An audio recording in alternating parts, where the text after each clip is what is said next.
ప్రభువైన యేసుక్రీస్తు నామములో మీ అందరికీ వందనాలు పిల్లారా. మా ఆత్మీయ తల్లిదండ్రులు ఎక్కడున్నా వారికి కూడా దేవుని వందనాలు తెలియజేస్తున్నాను. ఆహ్వానించిన దైవజనులకు, తోటి దైవజనులందరికీ వందనాలు తెలియజేస్తున్నాను. వాయిద్యాలు వాయిస్తున్న వారికి, మైక్ సెట్ పెట్టిన వారికి వందనాలు తెలియజేస్తున్నాను. దేవుని వాక్యం మనం ధ్యానం చేద్దాం. పరిశుద్ధ గ్రంథంలో నుండి గలతీలకు రాసినటువంటి పత్రిక, గలతీలకు రాసినటువంటి పత్రిక 4వ అధ్యాయం 1వ వచనం మాత్రం చదవాలి. మరియు నేను చెప్పున్నదేమనగా, వారసుడు అన్నిటికీ కర్తయ్య ఉన్నను, బాలుడై ఉన్నంత కాలము అతనికిని దాసునికిని ఏ భేదమును లేదు. ప్రార్థన చేసుకుందాం. కెమా నో క్రోతే కెనా మాకి ప్రౌదన్ బస్ మత్మరా కిన్మ బలోనో గ్లోయిది ఉరన్ పోలో హోత్ మేరా హమోతే కెల్ ఫ్రొననాస్య క్యూన మేకం ప్రణగల్వ వలకి బ్రున్కల్తరే తెల్మోలో రొంద్రోతి కెంతోంబో షీ నసోకీమా నకాపడేది. తండ్రి, యేసు నామములో, యేసు రక్తమును బట్టి, పరిశుద్ధాత్ముని ద్వారా ఈ పాత్రను మీ సిలువ చాటును మరుగుపరిచి, మీ జీవం కలిగిన పరలోకపు వాక్కు మాకు అందించి మమ్మల్ని తృప్తిపరిచి, వాక్యాన్ని గమందు నూరంతలుగా ఫలిస్తూ పరలోకాన్ని సంపాదించుకునే భాగ్యం మాకును ప్రతి తరమునకు దయచేయమని యేసు నామములో ఈ ప్రార్థన అడుగుచున్నాము తండ్రి, ఆమేన్. అందరూ ఒకసారి పక్కన వరకు వందనాలు చెప్పండి. నవ్వుతూ చెప్పాలి. పక్కన ఒక వందనాలు చెప్పాలి, నవ్వుతూ చెప్పాలా? ఈ మాట చెప్పండి. మీరు రావటం మాకు చాలా సంతోషం. చెప్పండి. దేవుడు మనతో మాట్లాడబోతాడని చెప్పండి. గట్టిగా చప్పట్లు కొట్టి ప్రభు నామం పొందుదాం. గట్టిగా చెప్పగడాలి. వాక్యం చదవండి. గలతీలకు రాసిన పత్రిక 4వ అధ్యాయం 1వ వచనం. మరియు నేను చెప్పున్నది ఏమనగా, వారసుడు అన్నిటికీ కర్తయ్య ఉన్నను, బాలుడై ఉన్నంత కాలము అతనికిని దాసునికిని ఏ భేదమును లేదు. చదవబడిన వాక్య భాగం గలతీలకు రాసినటువంటి పత్రికలోనిది. ఇది రాసింది ఎవరు అంటే అపోస్తలుడైనటువంటి పౌలు గారు. అపోస్తలుడైన పౌలు గారు బైబిల్ గ్రంథంలో మొత్తం 14 పత్రికలు రాశారు. ఈ పౌలు గారు ఏ గోత్రానికి చెందిన ఆయన అంటే బెన్యామీను గోత్రమునకు చెందిన ఆయన. పాత నిబంధనలో ఇశ్రాయేలీలో మొదటి రాజు సౌలు, ఆయన బెన్యామీను గోత్రమే. క్రొత్త నిబంధనలో 14 పత్రికలు రాయడానికి దేవుని చేత కృపను పొందినటువంటి ఈ పౌలు గారు, ఈయన కూడా బెన్యామీను గోత్రమే. కొన్ని పత్రికలు చెరసాల్లో ఉండి కూడా ఆయన రాశాడు. ఇప్పుడు చదివిన వాక్య భాగంలో సందర్భాన్ని మనం గమనిద్దాం. మొట్టమొదట ఈ చదివిన వాక్య భాగంలో ఎవరు కనబడతారంటే వారసుడు. చెప్పండి, నోరు చెప్పండి. ఎవరు కనబడతాడు? వారసుడు.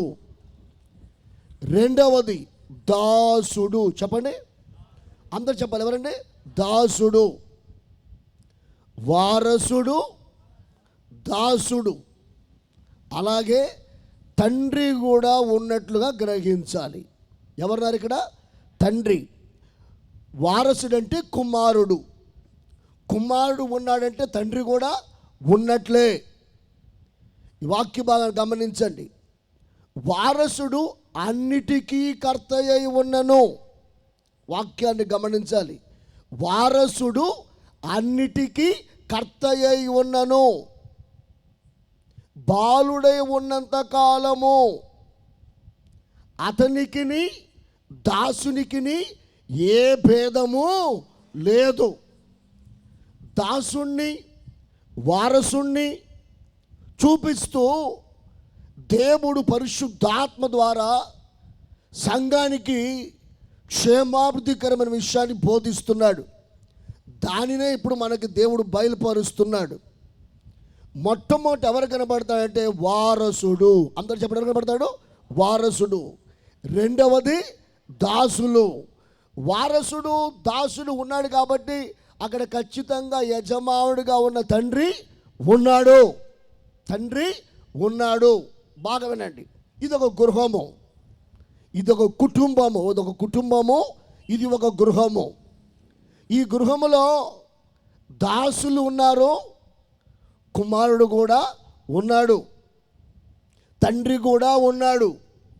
కావాల్సినంత సంపద ఉంది, కావాల్సిన సంపద ఉంది. అనుభవించడానికి కావాల్సినంత సంపద కూడా కనబడుతుంది. అయితే గమనించవలసిన విషయం ఏంటంటే ఆ సంపదని దాసులు అనుభవించలేరు. ఎవరు అనుభవించలేరు?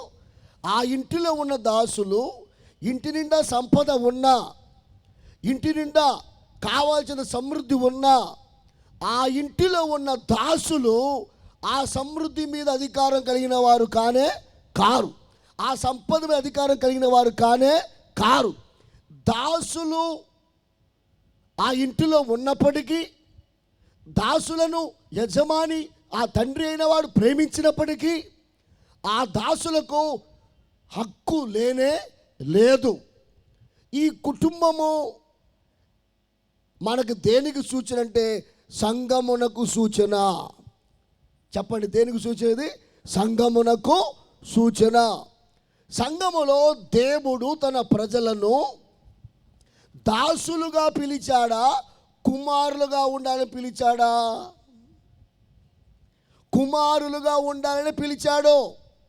ఏ తండ్రి అయినా తన బిడ్డలు తనకు దాసులుగా ఉండాలని కోరుకోడు కదా. తన బిడ్డలు కుమారులుగా ఉండాలనే కోరుకుంటాడు. దాసునితో సమానంగా చూడడు కదా. అయితే గమనించాలి, ఇక్కడ గృహం కనబడతా ఉంది, తండ్రి కనబడుతున్నాడు, కుమారుడు కనబడుతున్నాడు, దాసులు కనబడుతున్నారు. ఎవరి దాసులు అంటే దేవుని సంఘములో కూడా ఆ కుటుంబంలో ఉన్నట్టుగానే దేవుని సార్వత్రిక సంఘములో దేవుని కుటుంబంలో కూడా ఈ దాసులు కనబడుతున్నారు. ఈ దాసులైన తర్వాత కుమారుడు దగ్గర మనం వద్దాం. అసలు సంఘములో దాసులు ఎవరు? సంఘములో కుమారులు ఎవరు? సంఘములో దాసులు ఎవరు అని అంటే బాగా వినండి. సంఘానికి వచ్చిన ప్రతి వారు కుమారులు కారు. సంఘానికి వచ్చి పాటలు పాడే గుంపులో పాటలు పాడినంత మాత్రాన మీరు కుమారులు కానే కారు. సంఘములో ఆరాధించే గుంపులో ఆరాధన చేసినంత మాత్రాన మీరు కుమారులు కానే కారు. సంఘములో ప్రార్థించే గుంపులో ప్రార్థించినంత మాత్రాన మీరు కుమారులు కానే కారు.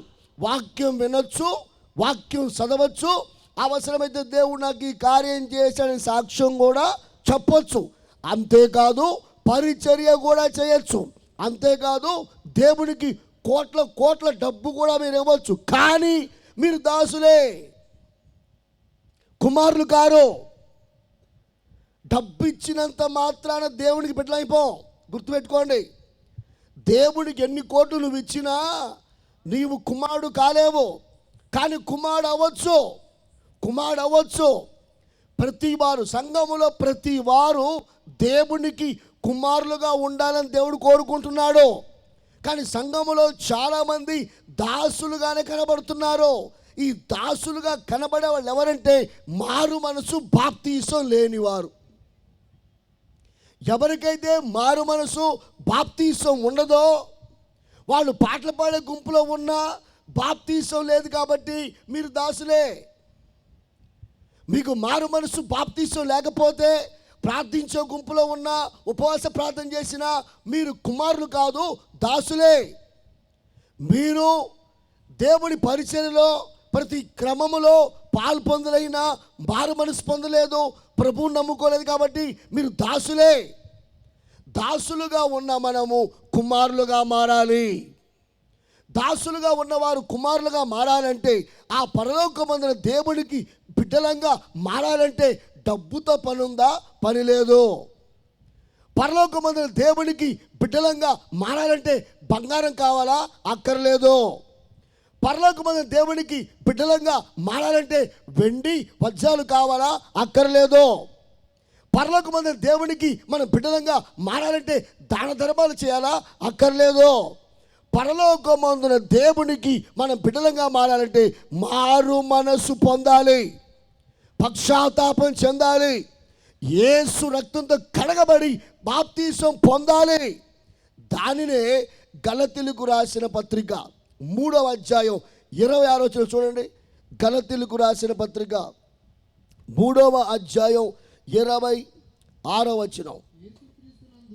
యేసుక్రీస్తునందు మీరందరూ విశ్వాసం వలన దేవుని కుమారులై ఉన్నారు.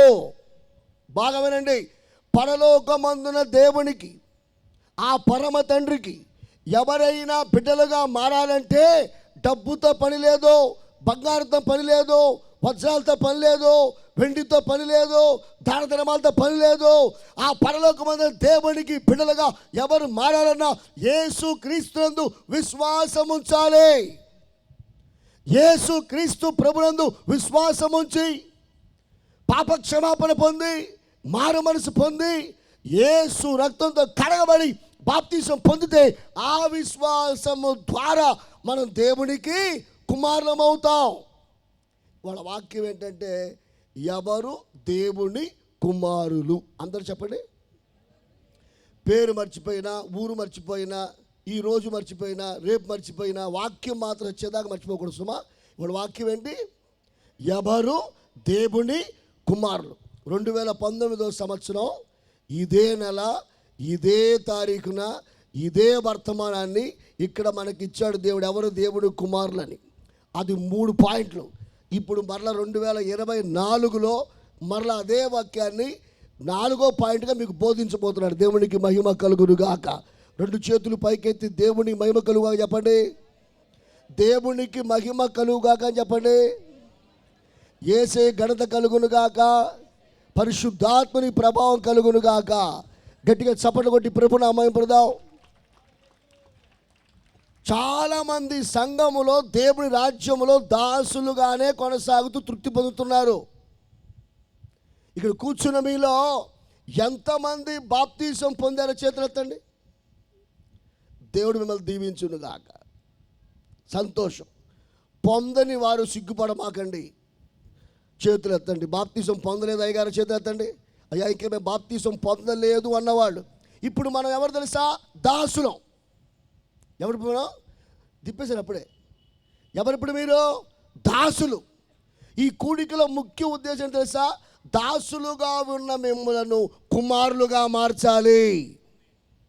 దాసులుగా ఉన్న మిమ్మలను కుమారులుగా మార్చుట కొరకే ఇక్కడ దేవుడు ఈ కూడికను మీ కొరకు ఏర్పాటు చేశాడు. పరమ దేవునికి, ఆ తండ్రికి మనం కుమారులంగా మారాలి. కుమారులంగా మారాలి కాబట్టి ఆ దాసుని యొక్క స్థితిలోంచి బయటికి రావాలి.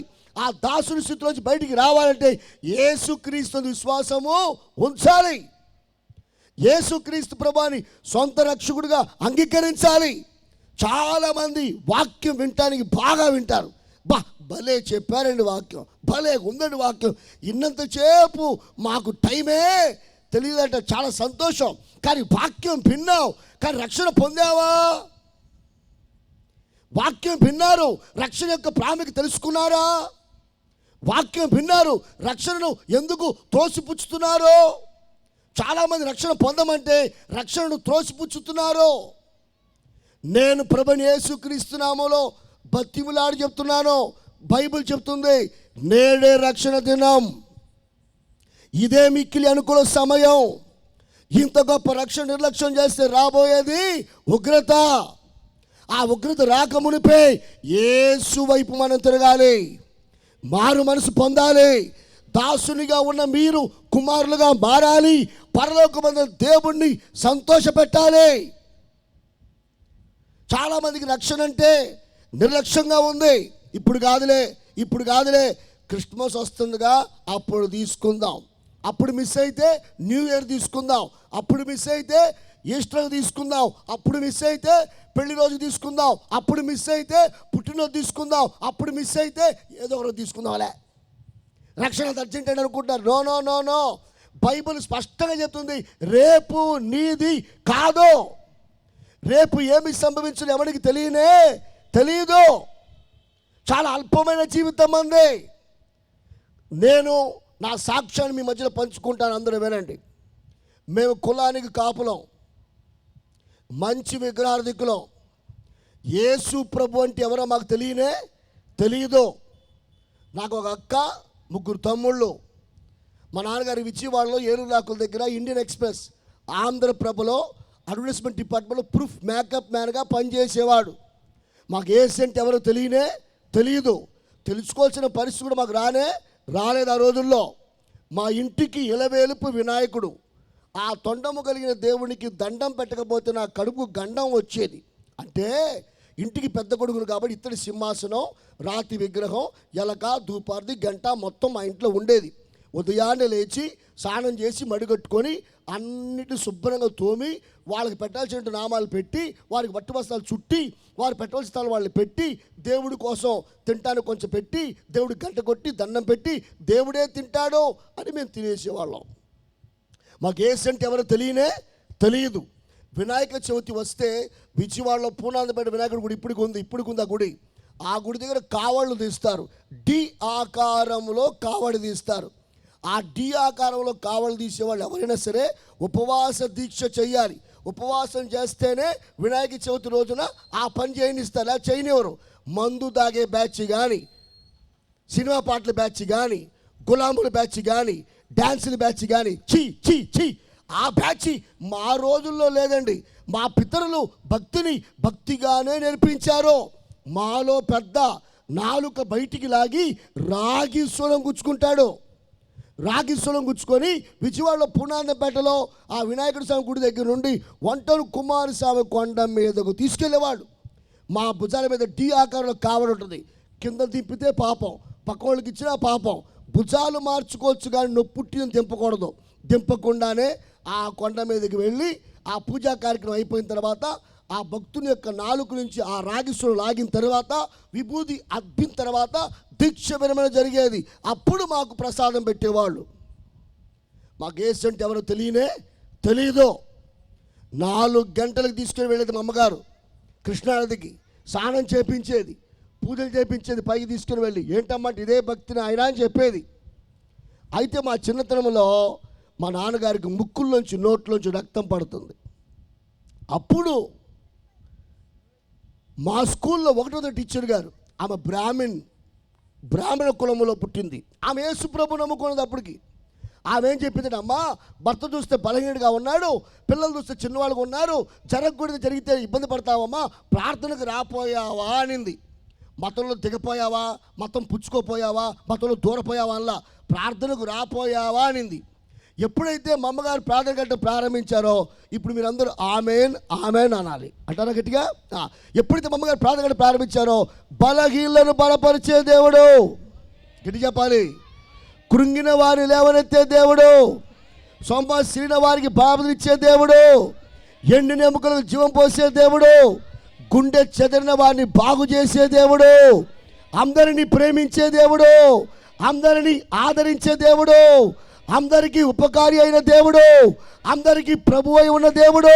నా తండ్రికి ముక్కులోంచి నోట్లోంచి రక్తం పట్టం ఆపేశాడు. నమ్మితే చప్పట్లు కొట్టవచ్చు, గట్టిగా చప్పట్లు కొట్టాలి దేవుని బిడ్డలో. నీ ముఖం మండ, ఏం కూర ఇది, ఏం కూర, ఏ అన్నం వంటం ఇది, ఏమే అని భార్యను తిడతారు కదా, అలా అమ్మని తిడతారు కదా పిల్లలు. ఏం వండకపోతే, అన్నాన్ని అన్నంగా వండకపోతే, కూరను కూరగా వండకపోతే, మరి చప్పట్లు కూడా ఎలా కొట్టాలి? చప్పట్లా కొట్టాలి, గట్టి. అది రోషం అంటే అలా ఉండాలి. మంచి విషయానికి రోషం రావాలి, పనికిమాలిన విషయానికి రోషం అక్కర్లేదు. దేవుని నామానికి మహిమ కలుగునుగాక. అప్పుడు మా అమ్మగారి విశ్వాసం బలపడింది.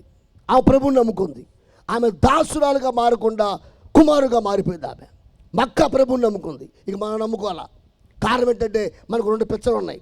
ఒకటి, సినిమా యాక్టర్ చిరంజీవి గారు అంటే మహా పిచ్చ ఉండేది నాకు. ఆ పిచ్చ వల్ల సినిమా చూడకపోతే నిద్ర పట్టేది కాదు నాకు. ఖచ్చితంగా సినిమా రిలీజ్ చూడాల్సిందే, లేకపోతే నెరాలు చిమ్చిమ్ములు లాగేది, బెంగా బాధ. ఆ పిచ్చ ఒకటి ఉండేది. రెండో పిచ్చ ఏంటంటే బ్రేక్ డ్యాన్స్లో స్టేట్ ఫస్ట్. నేను విజయవాడలో తుమ్మలపల్లి కళాక్షేత్రంలో 1 టౌన్ శివాలయం వీధిలో మేళం ప్రకాశం మెమోరియల్ వారు ఏర్పాటు చేసే రాష్ట్ర స్థాయి బ్రేక్ డ్యాన్స్ పోటీల్లో స్టేట్ సెకండ్ కొట్టా. విజయవాడ రైల్వే ఇన్స్టిట్యూట్లో స్టేట్ ఫస్ట్ కొట్టా. చర్చికి వెళ్ళేవాడిని, చర్చి ఊడ్చేవాడిని, సాపలేసేవాడిని, దొడ్లు కడిగేవాడిని, మైకి పెట్టేవాడిని. ప్రార్థనగా టింగ్ అని మాయైపోయాడు. మనకు కాదు, భక్తులకు మాత్రమే. ఎందుకని? దాసుని కదా, కుమారుడిగా మారలా. ఇంకా ఇప్పటికీ సంఘంలో ఏంటో లేరా? నా పాత అనుభవంలో ఉన్న అనుభవం కలిగిన బిడ్డలు ఇప్పటికి సంఘంలో లేరా? ఉన్నారు. చర్చికి వస్తారు, చర్చి ఊడుస్తారు, సాపలేస్తారు, మైకి పెడతారు, నీళ్లు పడతారు, చెప్పులు కాపలా కాస్తారు, ప్రార్థన చేస్తారు, టపకమైపోతారు. అంతే, రక్షణకు మా దొరకరు. అప్పుడు నా వస్త్రధారణ ఇలా ఉండేది కాదు. ఎదురు వెంట్రుకలు ముక్కు మీద ఫూ అంటే ఎగరాలి, వెనక్కున్న వెంట్రుకలు కాళ్ళ కిందకి వెళ్ళిపోవాలి. కొన్ని వందల పేలు అద్దె కట్టకుండా కాపురం చేసినాయి. డాన్సర్ అన్నవాడు వేదికెక్కినప్పుడు ఒక లుక్ ఉండాలి. ఆ లుక్ ఉంటే 5 మార్కులు కలుపుతారు. ఆ ఎపీరియన్స్ కోసం అలా మెయింటైన్ చేస్తున్న స్ట్రక్చర్ని. తనాలు వెళ్ళిపోయేవాడిని అయ్యగారితో ప్రార్థన చేయించుకుని. ఆత్మీయ తండ్రి గారు హామిల్టన్ గారు, ఆ దైవజనుడి బట్టి దేవునికి మహిమ కలుగునుగాక. వెళ్ళిపోయేవాడిని. వెళ్ళిపోగానే తనలో కుంఫు ఫైటర్స్కి, కరాటే ఫైటర్స్కి, డిగ్రీ స్టూడెంట్స్కి డ్యాన్స్ కోచింగ్ ఇస్తూ ఉండేవాడిని. యేసు ప్రభువుకు దాసుడిగా ఉన్నాను కానీ యేసయ్య కుమారుడిగా మారలేదు. ఈరోజు దేవుడి వాక్యం వింటున్న వాళ్ళారా, ఇప్పటికైనా సత్యం తెలుసుకోండి. రేపు నీది కానే కాదు. రేపు ఏమి సంభవించడం ఎవరికి తెలీదు. ఇది గొప్ప రక్షణ. ఈ రక్షణ పొందాలనే, ఈ రక్షణలోకి రావాలనే దేవుని సన్నిధిలో దాసరికంలో ఉన్న మీరు దేవునికి కుమారులుగా మారాలనే దేవుడు ఈ కూడిక మీ కొరకు ఏర్పాటు చేశాడు. ఈ కూడిక ద్వారా మీరు దేవుణ్ణి సంతోష పెట్టాలి. దేవుణ్ణి సంతోష పెట్టాలనుకుంటే మారు మనసు పొందని మీరు మారు మనసు పొందాలి. ప్రభువును సొంత రక్షకుడుగా అంగీకరించాలి. పరలోకాన్ని సంపాదించుకోవాలి. తర్వాత దేవుని కృపలో మందిరానికి వెళ్తాను కాబట్టి, వాక్యం వింటాను కాబట్టి, చాలామంది ప్రార్థిస్తారు కాబట్టి, మహాదేవుని కృపను బట్టి నేను కూడా ప్రభువుని నమ్ముకున్నాను. దేవునికి మహిమ కలుగునుగాక. గట్టిగా ఆమేన్ చెప్పండి. గట్టిగా ఆమేన్ చెప్దాం. ఇంకోసారి గట్టిగా ఆమేన్ చెప్దాం. అప్పుడు ప్రభువుని నమ్ముకున్నాను. అప్పుడు దాసుని స్థానంలోంచి దేవుని కుమారుని స్థానంలోనికి అడుగు పెట్టా. కాబట్టి ఇక్కడ కూర్చున్న మీరు ఎవరెవరు మారు మనసు పొందలేదో, ఎవరెవరు బాప్తిసం పొందలేదో, మీరు ఇంకా దాసులుగానే ఉన్నారు దేవుని ఇంట్లో. మిమ్మల్ని దాసులు కాదు, దేవుడు కుమారులుగా పిలుస్తున్నాడు. కుమారులుగా పిలుస్తున్నాడు. కనుక ఎవరెవరు మారు మనసు పొందలేదో ఇప్పటికైనా మారు మనసు పొంది ప్రభువును సొంత రక్షకుడుగా అంగీకరించండి. ఎందుకంటే నరుని ఆయువు గడ్డి పువ్వు లాంటిది. నరుని ఆయువు నీటి పొడక వంటిది. నరుని ఆయువు పొయ్యిలో కాలిపోవు పుల్ల వంటిది. నరుని ఆయువు సాగిపోవు నీడ వంటిది. నరుని ఆయువు ఇంతలో కనబడి అంతలో మాయమయ్యే ఆవిరి వంటిది. నరుని ఆయువు నీటి పుడక వంటిది. నరుని ఆయువు చేద నుండి జారుతున్న బిందు వంటిది. చాలా అల్పమైన ఆయుష్కాలం ఉంది. ఎప్పుడు ఎక్కడ ఏంటో మనకు తెలీదు. దినములు చెడ్డవి గనుక సమయమును పోనీక అజ్ఞానుల వలె జ్ఞానుల వలె మారాలి. రాత్రి పరలోకాన్ని సంతోషపెట్టాలి. దేవునికి మహిమ కలుగునుగాక. ఒక జరిగిన సందర్భం చెప్తాను. మారు మనసు పొందిన వారులారా, ఎందుకు మారు మనసు పొందాలని చెప్తున్నానో సత్యం తెలుసుకోండి. ఇప్పటికే తెలుసుకోండి. మారు మనసు పొందని వారు, బాప్తీసం పొందిన వారు సిగ్గుపడనక్కర్లేదు. ఒకసారి మరి చెప్పేకెత్తండి. అయ్యా బాప్తీసం పొందలేదు అన్నవాళ్ళు పైకెత్తండి. మీతోనే దేవుడు మాట్లాడుతున్నాడు. మిమ్మల్ని ప్రత్యేకంగా ప్రేమించి మాట్లాడుతున్నాడు. దేవుడు మిమ్మల్ని అందరినీ రక్షించునుగాక. ఒక జరిగిన సందర్భం చెప్తా వినండి. ఏమిటి ఆ సందర్భం అంటే, ఒక మంచి ఉన్నతమైన కుటుంబం, తండ్రి తన కుమార్తెకి డ్యాన్స్ ప్రోగ్రాంలో అనుమతించాడు. ఆ పాప డ్యాన్స్ వెంట నేర్చుకుంది. అది తండ్రి దేవుణ్ణి నమ్ముకున్నాడు. నమ్ముకున్న తర్వాత తన కుమార్తెతో చెప్పాడమ్మా, అప్పుడు నాకేం తెలియదు కాబట్టి ఆ లైన్లో నేను నడిపించానమ్మా, ఇప్పుడు మనం ప్రభువుని నమ్ముకున్నాను కాబట్టి నువ్వు కూడా ప్రభువుని నమ్ముకోమ్మా, ఇంకా ఆ లైన్ మనకి వద్దమ్మా, అల్లరితో కూడిన ఆటపాటలు మనం ఆడకూడదు, ఇదంతా సహజం, దేవుడికి ఇష్టమైంది కానే కాదు, మానేయమ్మా అని చెప్తే ఆ పాప చిరునవ్వుతో ఉండేది అంతే. ప్రతిసారి చెప్తున్నాడు, అమ్మ మారు మనసు పొందమ్మా, యేసు ప్రభుని నమ్ముకోమ్మా, ఈ డ్యాన్సులు మానేయమ్మా, దేవుని దగ్గర రామని చెప్తున్నాడు పాపం. ఒకరోజున పాప డ్యాన్స్ కోసం వెళ్తుంది. అప్పుడు పాస్టర్ గారు ఎవరి తండ్రి చెప్పాడు, అమ్మా ఇప్పటికైనా నా మాటిను, డ్యాన్సులు మానే, ప్రభులోకి వచ్చాయి, ఈ డ్యాన్సులు మనకు వద్దు, అప్పుడు నాకు తెలియకేదో చేశాను, నేను ఇప్పుడు తెలుసుకున్నాను, యేసు ప్రభు నమ్ముకోమా అంటే చిరునవ్వుతో పాప ఏం చెప్పిందంటే నమ్ముకుంటాను డాడీ అని చెప్పింది. అయిపోయింది. తండ్రి వెళ్ళిపోయాడు. వెళ్ళిపోయిన పాప ప్రోగ్రాం కోసం బయలుదేరింది. గుర్ర బండి మీద వెళ్తుంది పాప. వెళ్తా ఉంటే సడన్గా ఎదురుకుండా ఒక వాహనం వచ్చి ఆ గుర్ర బండిని కొడితే ఆ బండి 2 ముక్కలైపోయింది. బండిలో పాప బయటికి ఎగిరి పడిపోయింది. ఆ పాప తలకాయ పగిలిపోయి స్పాట్లో చనిపోయింది. పాప చనిపోతే వెంటనే కబుర్ని తండ్రి గారికి. తండ్రి హడావుడికి వచ్చాడు. వచ్చి చూస్తే ఆ బండి దగ్గర రక్త మడుగులో తన కూతురు చచ్చిపోయి ఉంది. చాలా బాధపడ్డాడు. ఇన్ని రోజులు సువార్త చెప్పాను, ఆ పాప వినలేదు, కానీ ఇవాళ సువార్త చెప్తే వింటానని చెప్పింది, బాప్తీసం పొందుతానని చెప్పింది, ప్రభు నమ్ముకుంటానని చెప్పింది అని బాధపడుతూ, అయ్యో మరణం మింగేసిందే అని బాధపడుతూ ఆయన చూస్తూ ఉంటే ఆమె సూట్ కేసు చల్లా చెదరైపోయింది. అందులోంచి ఒక డైరీ బయటపడిపోయి ఉంది. నా కూతురు చనిపోయే ముందు డైరీలో ఏమి రాసిందో చూద్దాం అని డైరీ దగ్గరికి వెళ్ళాడు. డైరీ ఓపెన్ చేశాడు. ఓపెన్ చేసి డైరీ చదువుతున్నాడు, ఏడుస్తున్నాడు. డైరీ చదువుతున్నాడు, ఏడుస్తున్నాడు. డైరీ చదువుతున్నాడు, ఏడుస్తాడు. ఏంట్రా అంటే డైరీలో ఈ మాటలు రాసింది. ఏం రాసిందంటే, మా నాన్న ప్రతిరోజు నన్ను స్వార్థ చెప్పి మారు మనసు పొందమని చెబుతూ ఉండేవాడు. నేను తోసేసి చిరునవ్వుతో పక్కకి వెళ్ళిపోయేదాన్ని. ఈరోజు నేను డ్యాన్స్ ప్రోగ్రాంకి వెళ్తుంటే మా నాన్న స్వార్థ మళ్ళీ చెప్పాడు నాకు. అప్పుడు నేను మాత్రం ఖచ్చితంగా దేవుణ్ణి నమ్ముకుంటానని చెప్పాను. అయితే నేనేమనుకున్నానంటే ఇదే నా జీవితంలో ఆఖరి డ్యాన్స్ ప్రోగ్రాం. ఈ డ్యాన్స్ ప్రోగ్రాం అయిపోగానే ఇక డ్యాన్స్ ఆపేసేసి యేసు ప్రభు నమ్ముకోబోతున్నా, నా తండ్రి చెప్పిన సువార్త ప్రకారం నా ప్రభువుని నమ్ముకొని నా దేవునికి నా జీవితాన్ని సమర్పించబోతున్నాను, ఇవన్నీ మానేపోతున్నాను అని డైరీ రాసింది పాప. ఇది నా ఆఖరి ప్రోగ్రాం, అయిపోగానే రాగానే మారు మనసు పొంది ప్రభువుని నమ్ముకుంటాను. ఈ ఒక్క ప్రోగ్రాం మాత్రమే, ఈ ఒక్కసారి మాత్రమే, ఈ రోజు మాత్రమే నేను ఈ పని చేయబోతున్నాను అని రాసిందట. అది చదివి తండ్రి ఏడ్చాడు. కారణం తెలుసా రాయటానికైతే రాసింది కానీ ఆమెకు సమయం లేనే లేదు. బుడక పగిలిపోయింది, ఆత్మ ఆవిరైపోయింది, ఆయుష్కాలం అయిపోయింది. కాబట్టి ఈరోజు వాక్యం వింటున్న మీద చెప్తున్నాను, ఇప్పటి వరకు జీవించారు, దేవుడు కాపాడే సంతోషం.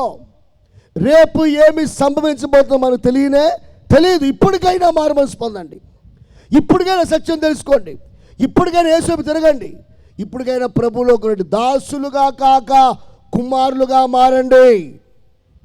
మొట్టమొదట దాసుడుగా ఉన్నవాడు కుమారుడుగా మారాలి. కుమారుడుగా ఎప్పుడు మారతాడు?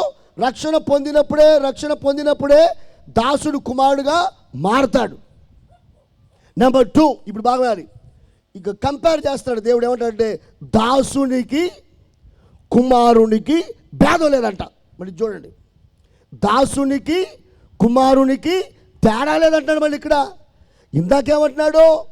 వారసులన్నిటికీ కర్త అయి ఉన్నను, వారసుడు ఎదగనంత కాలం వారసునికి బాలుడే ఉన్నంతకాలం వారసునికి దాసునికి తేడా లేదు అంటున్నాడు. ఇప్పుడేమన్నావు? రక్షింపబడితే కుమారులమయ్యాం. ఏమయ్యాం? కుమారులుగా మారాం. కుమారులుగా మారేది మంచిదే, కుమారులుగా మారాల్సిందే. కారణం ఏంటంటే అది దేవుడి యొక్క ప్రణాళిక. రక్షింపడ్డావు, కుమారుడిగా మారావు, చాలా సంతోషం. అయితే కుమారుడిగా మారిన మీరు అన్నిటినీ పొందుకోవాలి. ఇప్పుడు ఏం పొందుకోవాలి? వారసుడు అన్నిటికీ కర్త అయి ఉన్నాడు. వారసుడు అన్నిటికీ కర్త అయి ఉన్నను అతనికి ఇతనికి ఏం లేదంట, తేడా లేదంట. చాలా విచిత్రంగా లేదు ఈ మాట. దేవుని నామమునకు మహిమ కలుగునుగాక. ఒకసారి చేతులు పైకి దేవుని నామ మహిమ కలుగు చెప్పండి. చెప్పండి, దేవుని నామమును మహిమ కలుగుగాక. యేసయ్య నామం ఘనత కలుగునుగాక.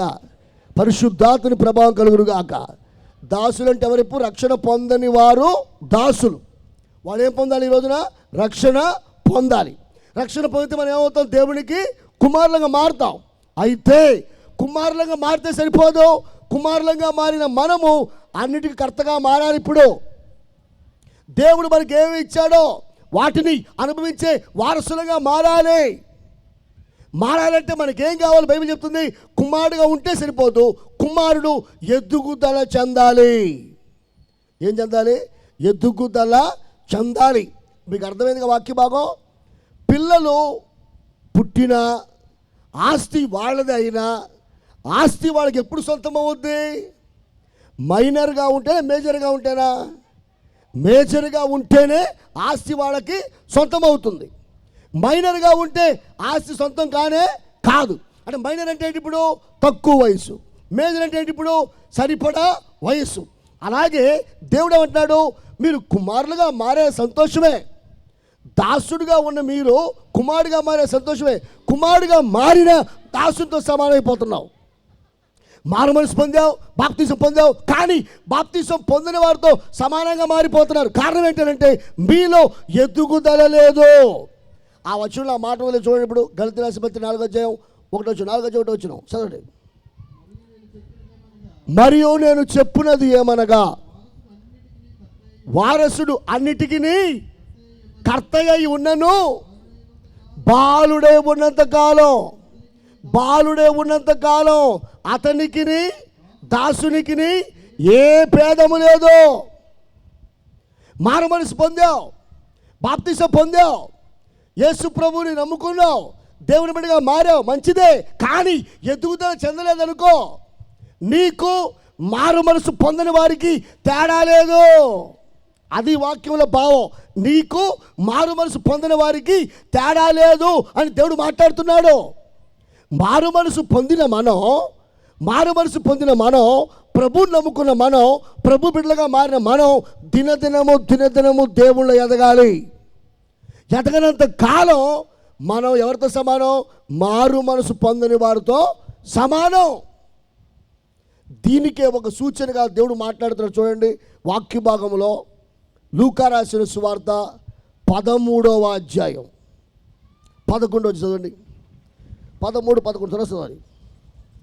13:9 వచ్చిన 13:9 లూకా రాసిన 13:9 వచ్చిన. అది ఫలించినా సరే లేని ఎడల నరికించి వేయమని అతనితో. బాగా దేవుని మాటలు పిల్లారా, వాక్య భాగములో దేవుడు ఏమంటాడంటే, రక్షింపబడిన మీరు కుమారులయ్యారు, సంతోషం. కుమారులుగా మారిన మీరు ఆ స్వాస్థ్యమంతా అనుభవించాలంటే మీరు ఎదుగుదల చెందాలి. ఏం చెందాలి? అందరూ చెప్పండి, ఏం చెందాలి?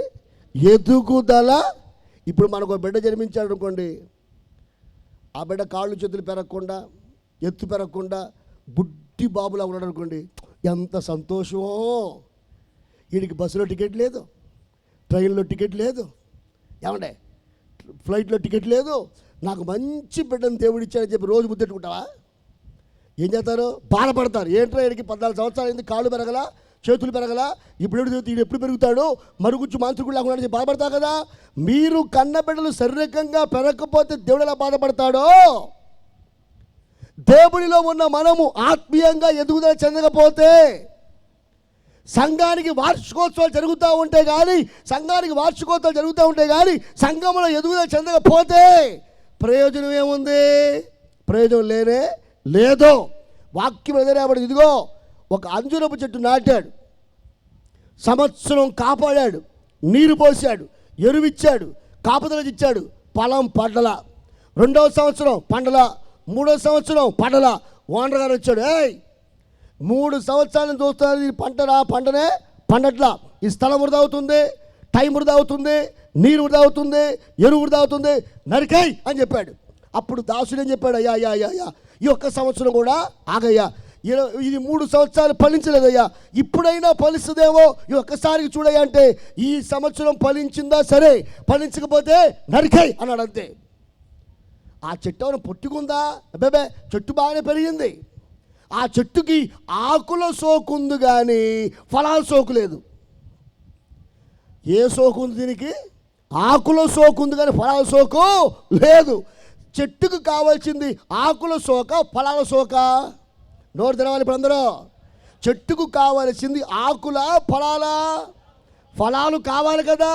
కానీ చాలామంది సంఘంలో ఎలా తెలుసా, ఆకుల సోక ఎక్కువ, ఫలాలు లేవు. ఇక్కడ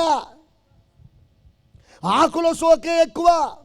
మళ్ళీ ఎదిగామనుకుంటున్నారు అమాయకంగా. నో నో నో, ఆకులు సోకున్నంత కాలం ఎదిగినట్లు కానే కాదు. ఫలములు వస్తేనే మీరు ఎదిగినట్లు. ఆకుల సోకంటే గారు మాకు అర్థం కావట్లేదంటారేమో, బాగా వినండి. ఇప్పుడు రండి, తిమోతి గారు ఒకసారి నిల్చోండి ఇక్కడ. అందరూ ఒకసారి దేవుడి స్తోత్రం చెప్పండి. 2 చేతులు పైకెచ్చబడి హల్లెలూయా. ఇప్పుడు ఒక ఆశీర్వాదకరం మాట చెప్పబోతాను. ఎవరు ముందు లెగిస్తే వాళ్ళ దీవెన టకామనించవాలి. ఎవరు ముందు లెగిస్తే వాళ్ళకి దీవెన టక్మనించవాలి. నించోండి ఒకసారి నించోండి. పాస్టర్ గారు కనబడుతున్నాడా? ఈ ఆకుల సోకు గురించి మీకు తెలియాలి. ఆకుల సోకు అంటే ఏంటి? సంఘంలో ఫలాలు కోరుకుంటే దేవుడు, ఇలా ఆకుల సోకు ఎక్కువైపోయింది. బాగా వినాలి. ఆకుల సోకు అంటే ఏంటి? సంఘానికి వచ్చామండి, మంచిది. ప్రార్థన చేసామండి, మంచిది. అప్పు తీరింది. ఏం తీరింది? ఒక ఆకు వచ్చింది. ఏమొచ్చింది? పక్క నుంచో ఒక ఆకు వచ్చింది. ఏమొచ్చింది? ఒక ఆకు. సంఘానికి వచ్చామండి, చాలా రోగంతో వచ్చామండి, చేయి పైకెత్తు, ఆకు రాలకూడదు. సంఘానికి వచ్చామండి, చాలా రోగంతో వచ్చామండి, ఎక్కడా బాగుపడని చెప్పాడండి, దేవుడు బాగు చేశాడండి. ఇప్పుడు ఇంకో ఆకు వచ్చింది. ఏమొచ్చింది చెప్పాలి? ఇంకేమొచ్చింది? ఇంకో ఆకు వచ్చింది. ఏమండి, సంఘానికి వచ్చామండి, పిల్లలు పుట్టరని చెప్పారండి, ప్రార్థన చేసుకున్నామండి, పిల్లలు పుట్టారండి, ఇంకో ఆకు వచ్చింది. చెప్పాలి? ఏమొచ్చింది? ఎన్ని వచ్చింది ఇప్పుడు? సంఘానికి వచ్చామండి, మా అప్పులను తీరిపోయాయండి, ఇప్పుడు మాకు దేవుడు సమృద్ధి ఇచ్చాడండి, ఇంకో ఆకు వచ్చింది. సంఘానికి వచ్చామండి, ఇల్లు కట్టుకున్నామండి, ఇంకో ఆకు వచ్చింది. సంఘానికి వచ్చామండి, మా జీవితంలో దేవుడు మంచిగా వివాహం జరిగించాడండి, ఇంకో ఆకు వచ్చింది. బాగా ఇప్పుడు సంఘంలో ఎప్పుడైనా గుర్తుపెట్టుకోండి, సంఘంలో దేవునికి కావాల్సింది ఆకుల సోక, ఫలాల సోక? చెప్పాలి. ఏ సోకు? స్వస్థత. ఒక ఆకు వచ్చింది. స్వస్థత, ఒక ఆకు, చాలా సంతోషం. అలాగే నీకు సంతానం పుట్టారు, ఒక ఆకు వచ్చింది. వివాహం జరిగింది, ఒక ఆకు వచ్చింది. ఉద్యోగం వచ్చింది, ఒక ఆకు వచ్చింది. అప్పు తీరింది, ఒక ఆకు వచ్చింది. అవునా? రకరకాలుగా నీకు వచ్చిన దీవెనలన్నీ చూసుకుంటూ నువ్వేమనుకుంటున్నావు? ఇదే ఫలించడం అనుకుంటున్నారు మీరు. నేను చెట్టేసింది ఎందుకు? ఆకుల కోసం, ఫలం కోసమా? యజమానికి కావాల్సింది ఆకుల, ఫలాలా? ఫలాలే కదా. ఇప్పుడు ఆకు వచ్చిందంటే నీకు వచ్చిందా, యజమానికి వచ్చిందా? పిల్లలు నీకు పుట్టారు, అది నీకు వచ్చింది. అప్పుడు నీకు జరిగింది, రోగం నీకు పోయింది, నీకు వివాహం జరిగింది, నీకు మేలు జరిగింది, దేవుడు సహాయం చేశాడు, ఇవన్నీ నీకు జరిగినాయి. మరి ఆయనకేం జరిగింది? ఆయన ఫలమేది? సంఘం మీకు అర్థమవుతుందా?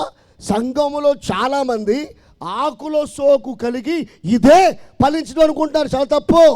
దేవుడు దీవించో. కూర్చోండి, అందరూ కూర్చుందాం. సంఘానికి కావాల్సింది ఆకుల సోకు కాదు, ఫలములు కావాలి. పక్కన వాడు చెప్పండి, ఆకుల సోకు కాదు. చెప్పండి. పక్కన వాళ్ళు చెప్పండి, ఆకుల సోకు కాదు, ఫలాల సోకు కావాలి. చెప్పండి. ఏ సోకు కావాలి మనకి? ఫలములు కావాలి. ఆకుల సోకు ఎదుగుదల కాదు. ఆకుల సోకు ఎదుగుదల కాదు.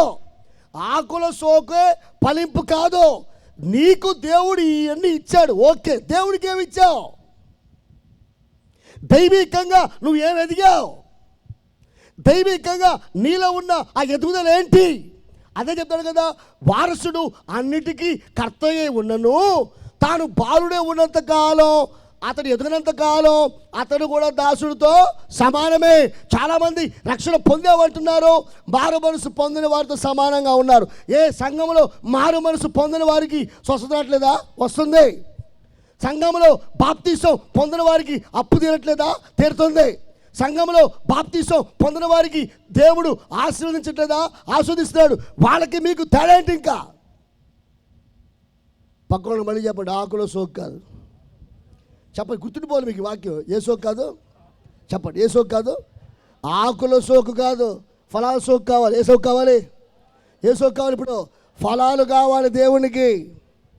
ఎదగండి నాయన అంటే ఆకులు చూసి మురిసిపోతున్నారు. చర్చికి వచ్చాం, అప్పు తీరిపోయింది. చర్చికి వచ్చాం, పిల్లలు పుట్టేశారు. చర్చికి వచ్చాం, రోగం పోయింది. చర్చికి వచ్చాం, ఇల్లు కట్టేసేసాం. చర్చికి వచ్చాం, మా జీవితంలో ఎన్నో మేలు చేశాడు. ఈ సోకు ఎక్కువైపోయింది. సరే, దేవుడికి ఏం చేశారు మీరు? దైవికంగా మీలో ఎదుగుదల ఎక్కడుంది? ఇప్పుడు దేవుణ్ణి నమ్ముకున్న బిడ్డలారా ఒక సత్యం గుర్తుపెట్టుకోండి. ఎంతమందికి దైవికంగా ఎదగాలని ఆశ ఉందో చేయొద్దండి. అబద్ధం ఆడుకొని చెప్పండి, దేనికి చేయొత్తారు? ఆత్మీయంగా ఎదగాలని ఆశపడుతున్నారా? ఆకులో సోక, ఫలాల సోక? ఏ సోకు కావాలి దేవుడికి? పక్కవాడు చెప్పండి, ఆకులు సోకు కాదు నాన్న, ఫలాల సోకు కావాలి. చెప్పండి చెప్పండి చెప్పండి చెప్పండి చెప్పండి. ఏ సోకు కాదు? ఆకులో సోకు కాదు, ఫలాల సోకు. చెప్పండి చెప్పండి చెప్పారా? ఇప్పుడు మీకు ఏ సోకు కావాలి? ఫలాల సోకు కావాలి. నిజంగా మీరు ఫలించాలని కోరుకుంటే అందరూ వినండి. ప్రపంచంలో ప్రతి క్రైస్తవునికి ఉపయోగపడే మాట, ప్రపంచంలో ప్రతి క్రైస్తవునికి అవసరమైన మాట, ప్రపంచంలో ప్రతి క్రైస్తవుడు పాటించవలసిన మాట చెప్తున్నాడు దేవుడు. ఎవరైనా నేను దేవుడి కోసం ఫలించాలి, దేవుళ్ళో ఎదగాలి, దేవుడి కోసం నేను ఫలములు ఇవ్వాలి అని కోరుకుంటే మొట్టమొదట మందిర సమయం కంటే ముందు రావటం నేర్చుకోండి. మందిరంలో ఆరాధన ఎప్పుడు? సాయంత్రం 6:30కి. 6:30 అండి, 6:30. చాలా సంతోషం. ఇప్పుడు మీరు ఫలించాలంటే ఎన్నింటికి రావాలి? 6:30 కాదా? చీ. బస్ స్టాండ్లో బస్ ఎక్కాలంటే 10 నిమిషాలు ముందు వెళ్తాం. రైల్వే స్టేషన్లో ట్రైన్ ఎక్కాలంటే ఒక అరగంట ముందు వెళ్తాం. ఎయిర్పోర్ట్లో విమానం ఎక్కాలంటే గంట ముందు వెళ్తాం.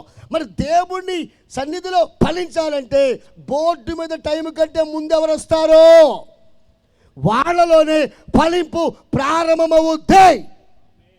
సంఘములో, క్రైస్తవములో సమయాన్ని పాటించట్లేదు చాలామంది. ఇష్టం వచ్చిన టైంకి మందిరానికి వస్తున్నారు. నో, చాలా తప్పు. మీరు వేలకు వేల డబ్బు కట్టి మీ పిల్లల్ని కాలేజీ పంపించేటప్పుడు, స్కూల్ పంపించేటప్పుడు ఆలస్యంగా పంపిస్తారా? టైం కంటే ముందు పంపిస్తారా? నోరు తెరవాలి. ఇప్పుడు ఆకులు మాట్లాడాలి. ఇప్పుడు ఆకులు మాట్లాడాలి. ఇప్పుడు చెప్పండి చెప్పండి చెప్పండి. ఎవరైనా ఫలించాలని కోరుకుంటూ చెప్తున్నాను, సమయానికంటే ముందుండండి. ఏ విశ్వాస అయితే బోర్డు మీద ఉన్న సమయానికంటే ముందుంటారో, ఎవరైతే సమయానికంటే ముందుంటారో, దైవజనుడి కంటే ముందుంటారో, దైవజనుడి కంటే ముందుండి ఎవరైతే ఎదురు చూస్తారో వారిని పరిశుద్ధాత్ముడు అభిషేకిస్తాడో, వారిలో దేవుడి అగ్ని కణాలు రగులుతాయి. దేవుని ఆత్మ కార్యాలు వారిలో ప్రారంభమవుతాయి. ఎప్పుడైనా గుర్తుపెట్టుకోండి, సంఘం ఈ రోజుల్లో ఆ భయాన్ని కోల్పోయింది. సమయం విలువ తెలుసుకోవట్లేదు. ఇష్టం వచ్చి టైంకి సంఘానికి వెళ్తున్నారు. తప్పు. ఏదో కుదరినప్పుడు, తప్పనప్పుడు, ఏదో తప్పదనుకున్నప్పుడు వెళ్తే అర్థం ఉంది. నీకు అన్ని సౌకర్యాలు ఇచ్చి, అన్ని మేలు చేసి, అన్ని రకాల దేవుడు ఆస్వాదించి నీవు సమయానికి రాకుండా ఆలస్యంగా వస్తే అసలు మీకు క్షమాపణ లేదు. ఫలించాలి అనుకుంటే సమయాన్ని పాటించడం నేర్చుకోండి. క్రైస్తవ సంఘం బోర్డు మీద ఉన్న సమయానికంటే ముందు రావాలి. దేవుని మహాకృప చేత మా జ్యేష్ఠ కుమార్ అల్లేపాలకి వివాహం చేశాం. దేవుడు మంచి భార్యనిచ్చాడు. దేవునికి మహిమ కలుగును గాక. కళ్యాణమండపం బుక్ చేసుకోవడానికి వెళ్ళాను. ఆయన అన్నాడు, 8ంటికి వస్తారన్నాడు. మేము ఇక్కడ 9ంటికి ఎంటర్ అయిపోతామండి అన్నాను. చూడుకోండి సార్, కానీ 12:30కి వచ్చినట్టే మీ క్రైస్తవులు అన్నాడండి. ఒకే మాట. 12:30కి వచ్చినట్టే లేండి అన్నాడు. అదేంటంటే మా పాస్టర్ అలా కాదు, మా పాస్టర్ టైం అంటే ఎంతమంది పాస్టర్లు చూడాలా, ఎంతమంది పెళ్ళిళ్ళు చూడాలా కళ్యాణమండపంలో? మీరు అలాగే అంటారు. మీరు రావటమే 12:30 అయింది. ఇదేంటి మీకు వేళాపారం ఉండదుగా, టైం గురించి మీకు విలువ లేదు కదా అని ఒక వ్యంగ్యంగా మాట్లాడాడు. అప్పుడు నేను చెప్పాను, ఖచ్చితంగా టైంకి వస్తాం మేము, ఖచ్చితంగా టైం ముగిస్తాను నేను అని అన్నా. ఉంటానుగా, చూస్తానుగా అన్నాడు పాపం ఆయన. దేవుడు కృపణ తెలుసండి, చెప్పిన టైం కంటే ముందున్నాం, చెప్పిన టైం కంటే ముందే బయటకు వచ్చాం. దేవుని స్తోత్రం చెప్పండి అందరూ చెప్పండి హల్లెలూయా. పెళ్ళిళ్ళలో కార్డుల మీద వేసే టైంకి మీరు పెళ్లి చేస్తున్నారు. అసలు రుద్ది రుద్ది రుద్ది తోమి తోమి తోమి రుద్ది రుద్ది రుద్ది తోమి తోమి తోమి ఏంటి రుద్దుడు తోముళ్ళు? అప్పుడే మేనమావ 4 గంట, అప్పుడే మేనత్త 4 గంట, అప్పుడు బుచ్చిబాబాయ్ 4 గంట, పెద్దబాబాయ్ 4 గంట. ఏంటి నలుగురు పిచ్చా? ఒకరోజు ముందు వేసుకుని చేత కాదా మీకు వేసుకోవాలనుకుంటే ఆ రోజే పూసుకుంటారా? ఇలాగే ఒక ఊరు లేను, అడవి రావుల పాడు వెళ్ళి కనుక్కోండి, నాకేం భయం లేదు.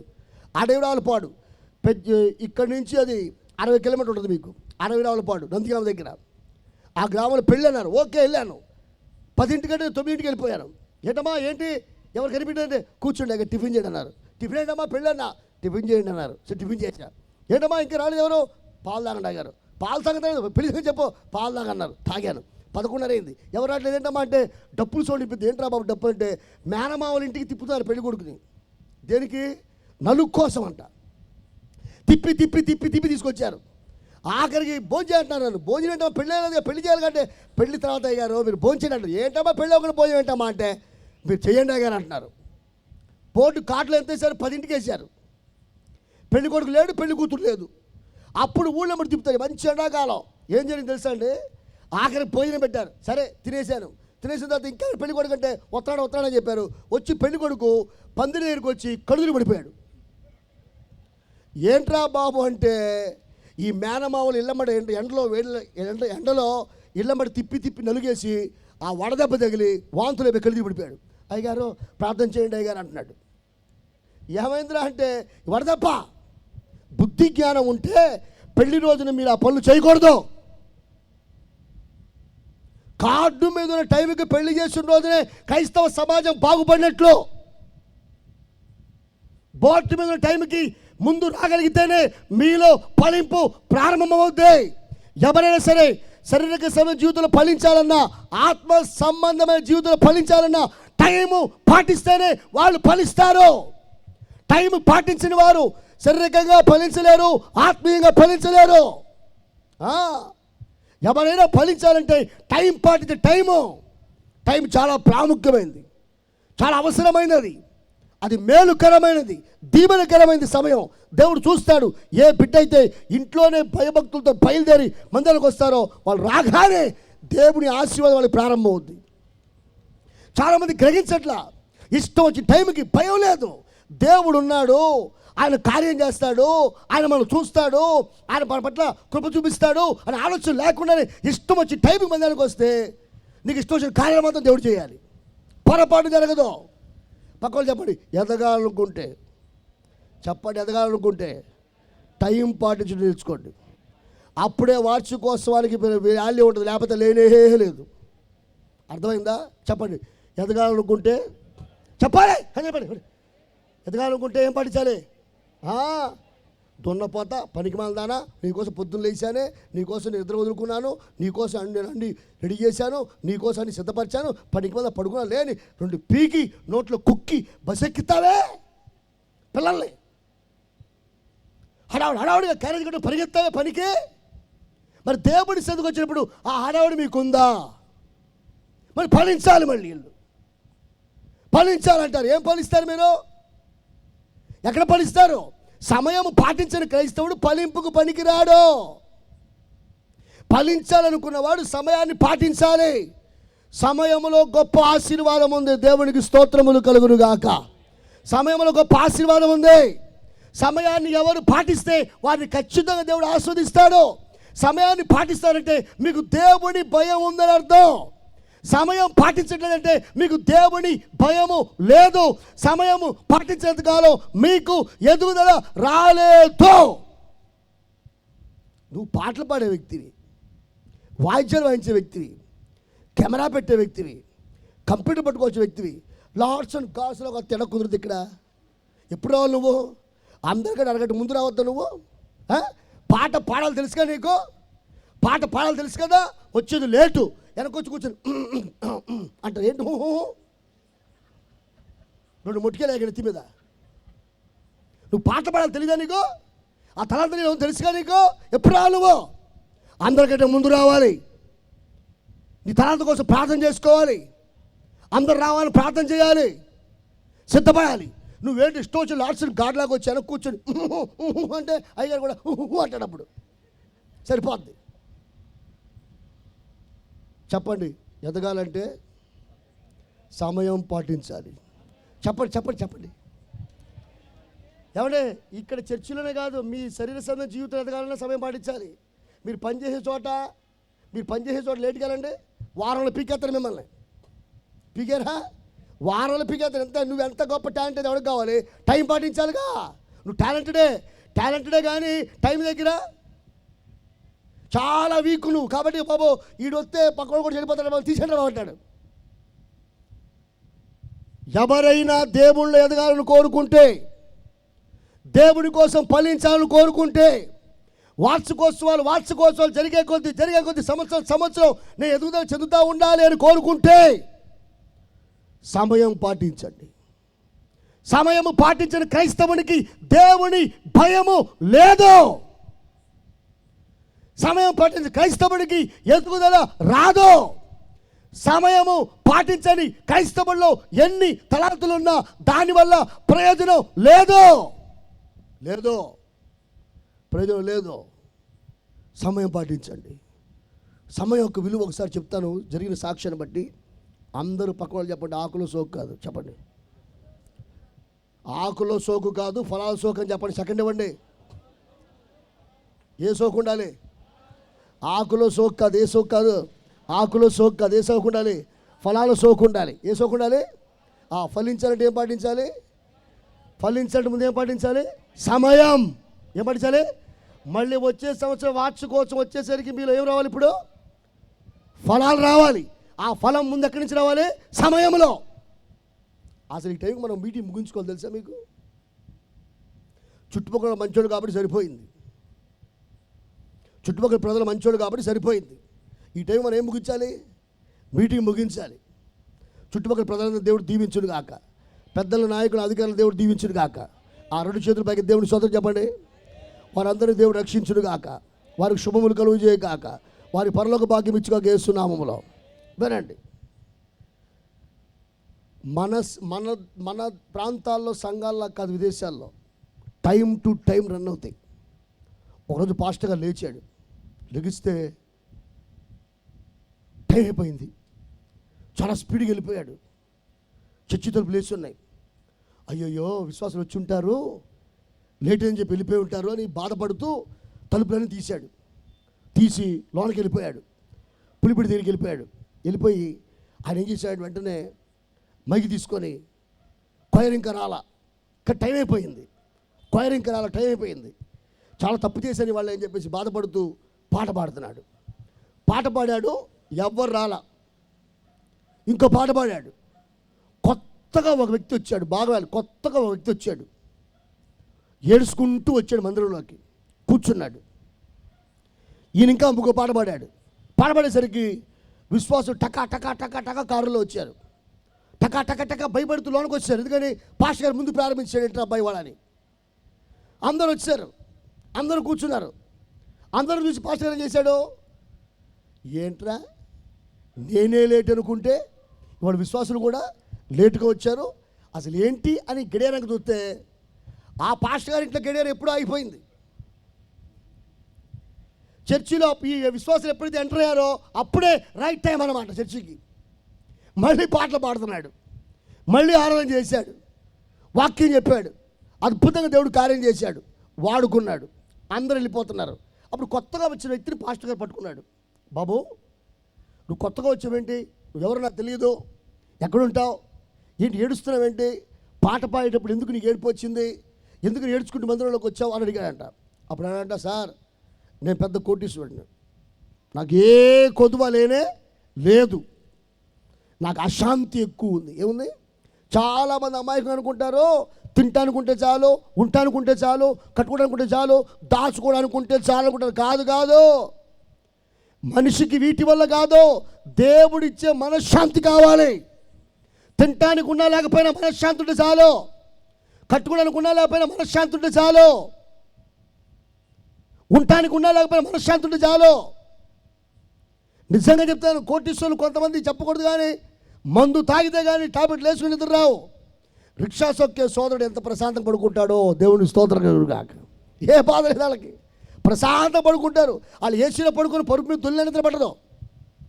వారందరినీ దేవుడు దర్శించి రక్షించి పరలోక సాక్షులుగా మార్చులుగాక. వినండి, వాక్యం అర్థం చేసుకోండి. సరే, అప్పుడు బాబా అన్నాడు, పాపాయ్యా నాకు అంతా ఉంది కానీ నాకు మనశ్శాంతి లేదు. ఈ ఉదయం నేను సముద్రంలోకి వెళ్ళి ఆత్మహత్య చేసుకుందాం అనుకున్నాను. మనశ్శాంతి లేక. కానీ మైక్లో పాట వచ్చింది, ఆ పాట నన్ను ఆకర్షించింది. పాట విని వెళ్ళిపోదాం అనుకున్నాను, మనం ఇంకో పాట పాడావు. ఆ పాట మళ్ళీ ఆకర్షించింది. ఆ పాటను బట్టి ఇక్కడికి వచ్చి నేను కూర్చున్నాను అని అంటే, ప్రభువా ఎంత గొప్ప దేవుడివి, గంట ముందు మందిరాన్ని తీసుకొచ్చింది ఈ నశించిపోయే ఆత్మ కోసమే నాయన, నీకు స్తోత్రం ప్రభువా అనుకున్నాడంట. ఆ రోజున గంట ముందు రావటం వల్ల నశించిపోయే ఆత్మకి ఏం కలిగింది? రక్షణ. ఆ సముద్రంలో పడి ఆత్మహత్య చేసుకోవాల్సిన వ్యక్తి దైవజనుడు సమయానికి భయపడి గంట ముందే పరిగెత్తు రావటం వల్ల దేవుడు ఒక ఆత్మను రక్షించాడు. బైబిల్లో ఉందండి, సేవకుడు ముందా విశ్వాసులు ముందా అంటే సేవకుడు కాదు, విశ్వాసులే ముందు. ప్రారంభ విశ్వాసులు. అమ్మా, మీరు కూడా ప్రారంభ విశ్వాసులుగా ఉన్నప్పుడు మందిరానికి ఎలా వచ్చేవాళ్ళు? అయ్యగారి కంటే ముందే. ఇక్కడ ప్రారంభ విశ్వాసాలు చూపించిన బైబిల్లో చూడండి. పరిశుద్ధ గ్రంథం, అపోస్తలుల కార్యముల గ్రంథం అందరూ తీయాలి. ఒకసారి పక్క వాళ్ళు చెప్పండి, ఆకుల సోకు కాదు. పక్క వాళ్ళు చెప్పండి, ఆకులు సోకు కాదు, ఫలాలు సోకు కావాలి. పక్క వాళ్ళు చెప్పండి ఆ మాట. ఏ సోకు కావాలి? మళ్ళీ చెప్పండి, ఆకులు సోకు కాదు, ఫలాల సోకు కావాలి. ఎదగాలనుకుంటే చెప్పండి, ఎదగాలనుకుంటే ముందు సమయం పాటించాలి. పరిశుద్ధ గ్రంథంలో అపోస్తలుల కార్యముల గ్రంథం 10వ అధ్యాయం పేజీ నెంబర్ 113, కొత్త నిబంధనలో పేజీ నెంబర్ 113. అపోస్తలుల కార్యముల గ్రంథం 10వ అధ్యాయం తీశారండి, 9వ వచనం.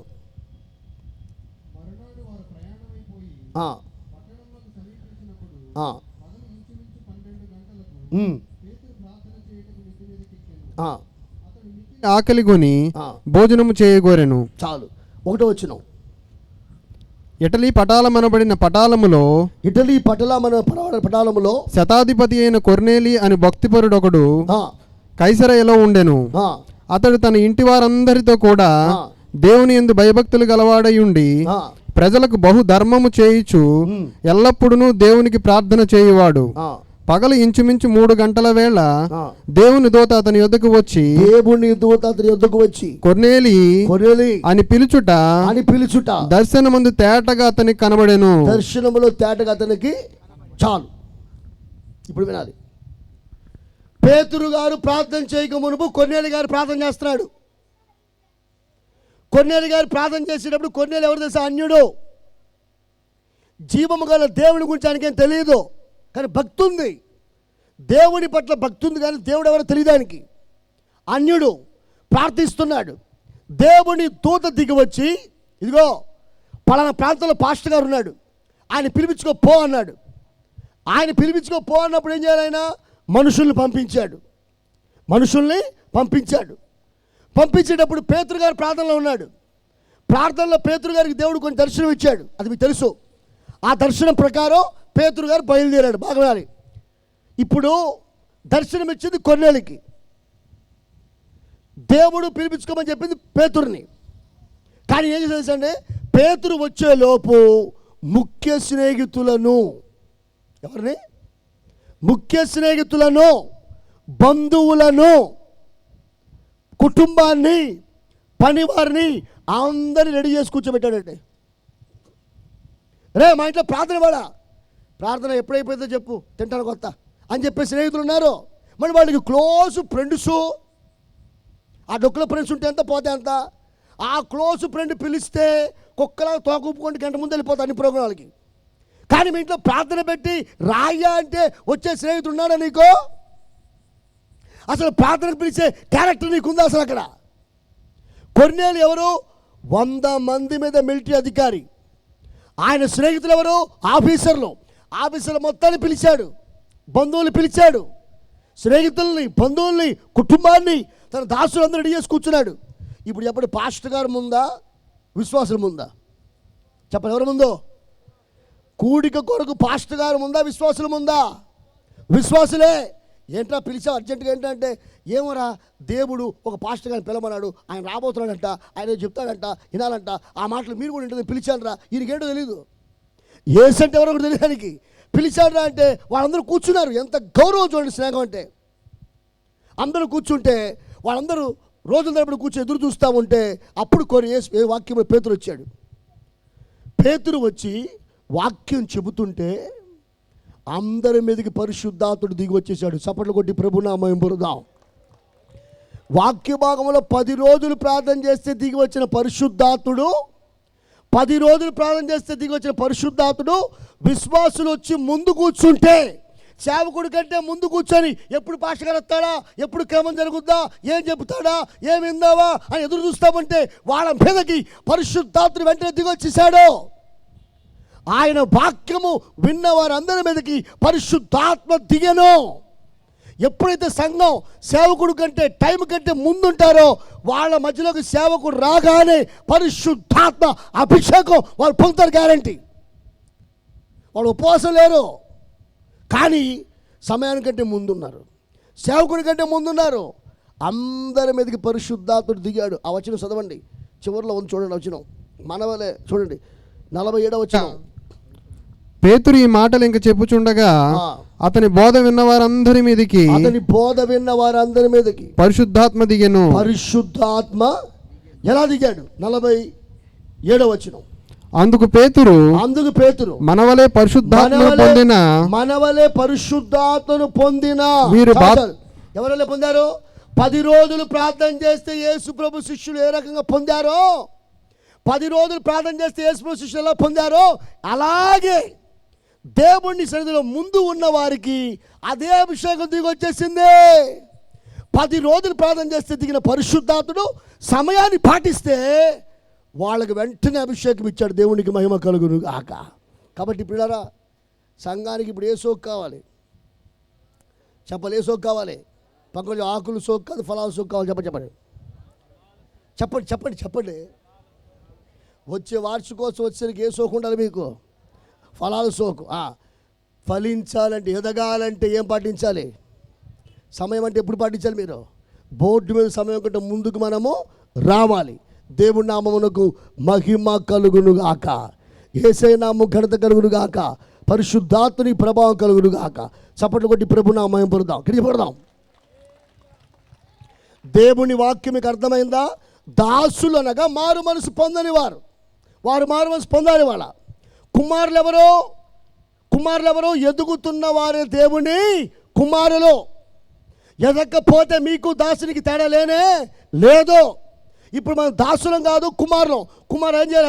ఎదగాలంటే ఏం చేయాలి? ఇప్పుడు సమయాన్ని పాటించాలి, సమయం విలువ తెలుసుకోవాలి, సమయం విషయంలో దేవుని భయం కావాలి.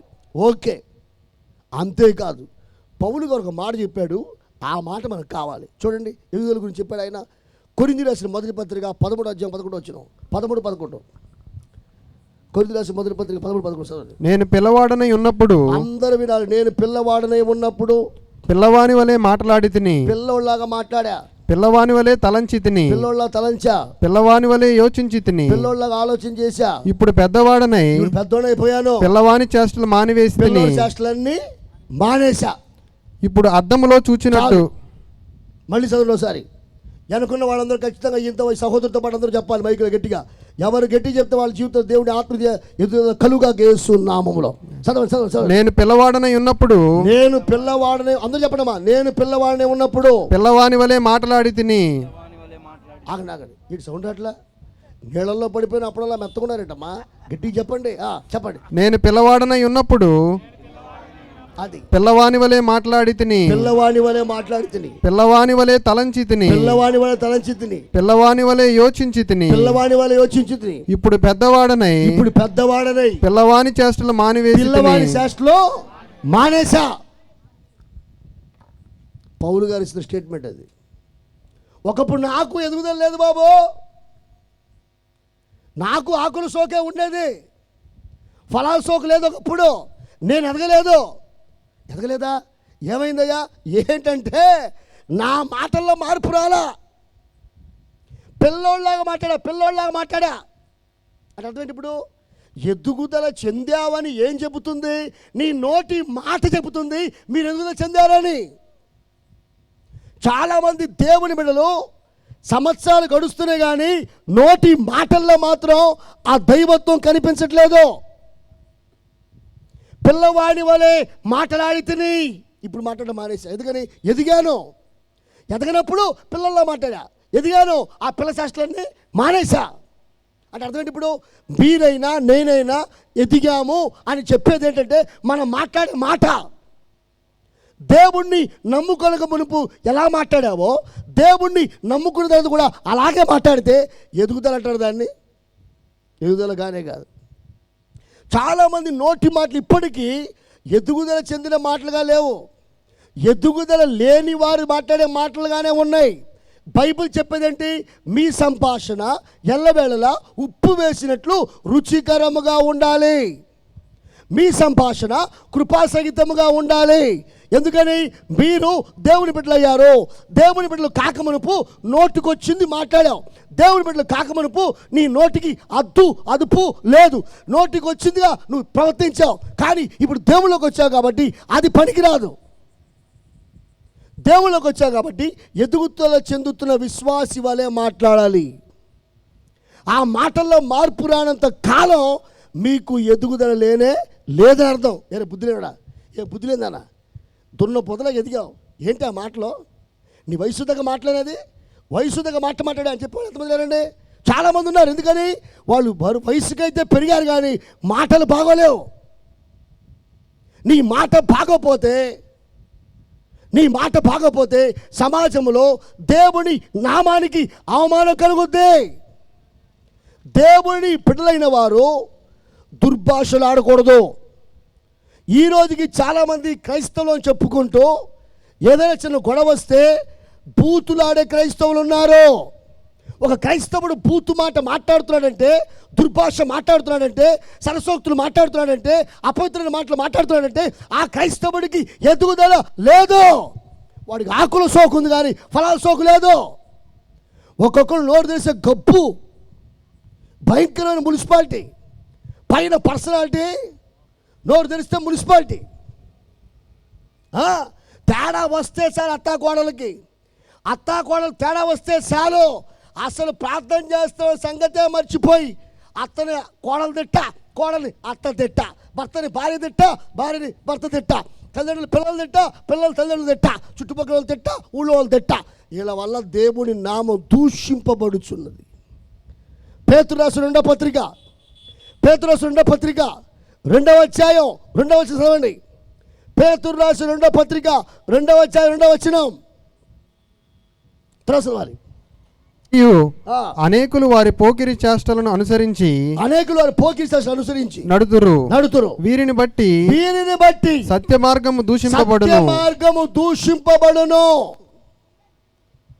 దైవజనుడు ప్రతి ఇంటికి రాడు. దైవజనుడు ప్రతి పేటకి రాడు.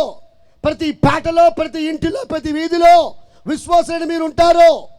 విశ్వాసులైన మీరు మాట్లాడే మాటను బట్టే దేవుని నామమునకు మహిమ, దేవుని నామమునకు దూషణ కూడా.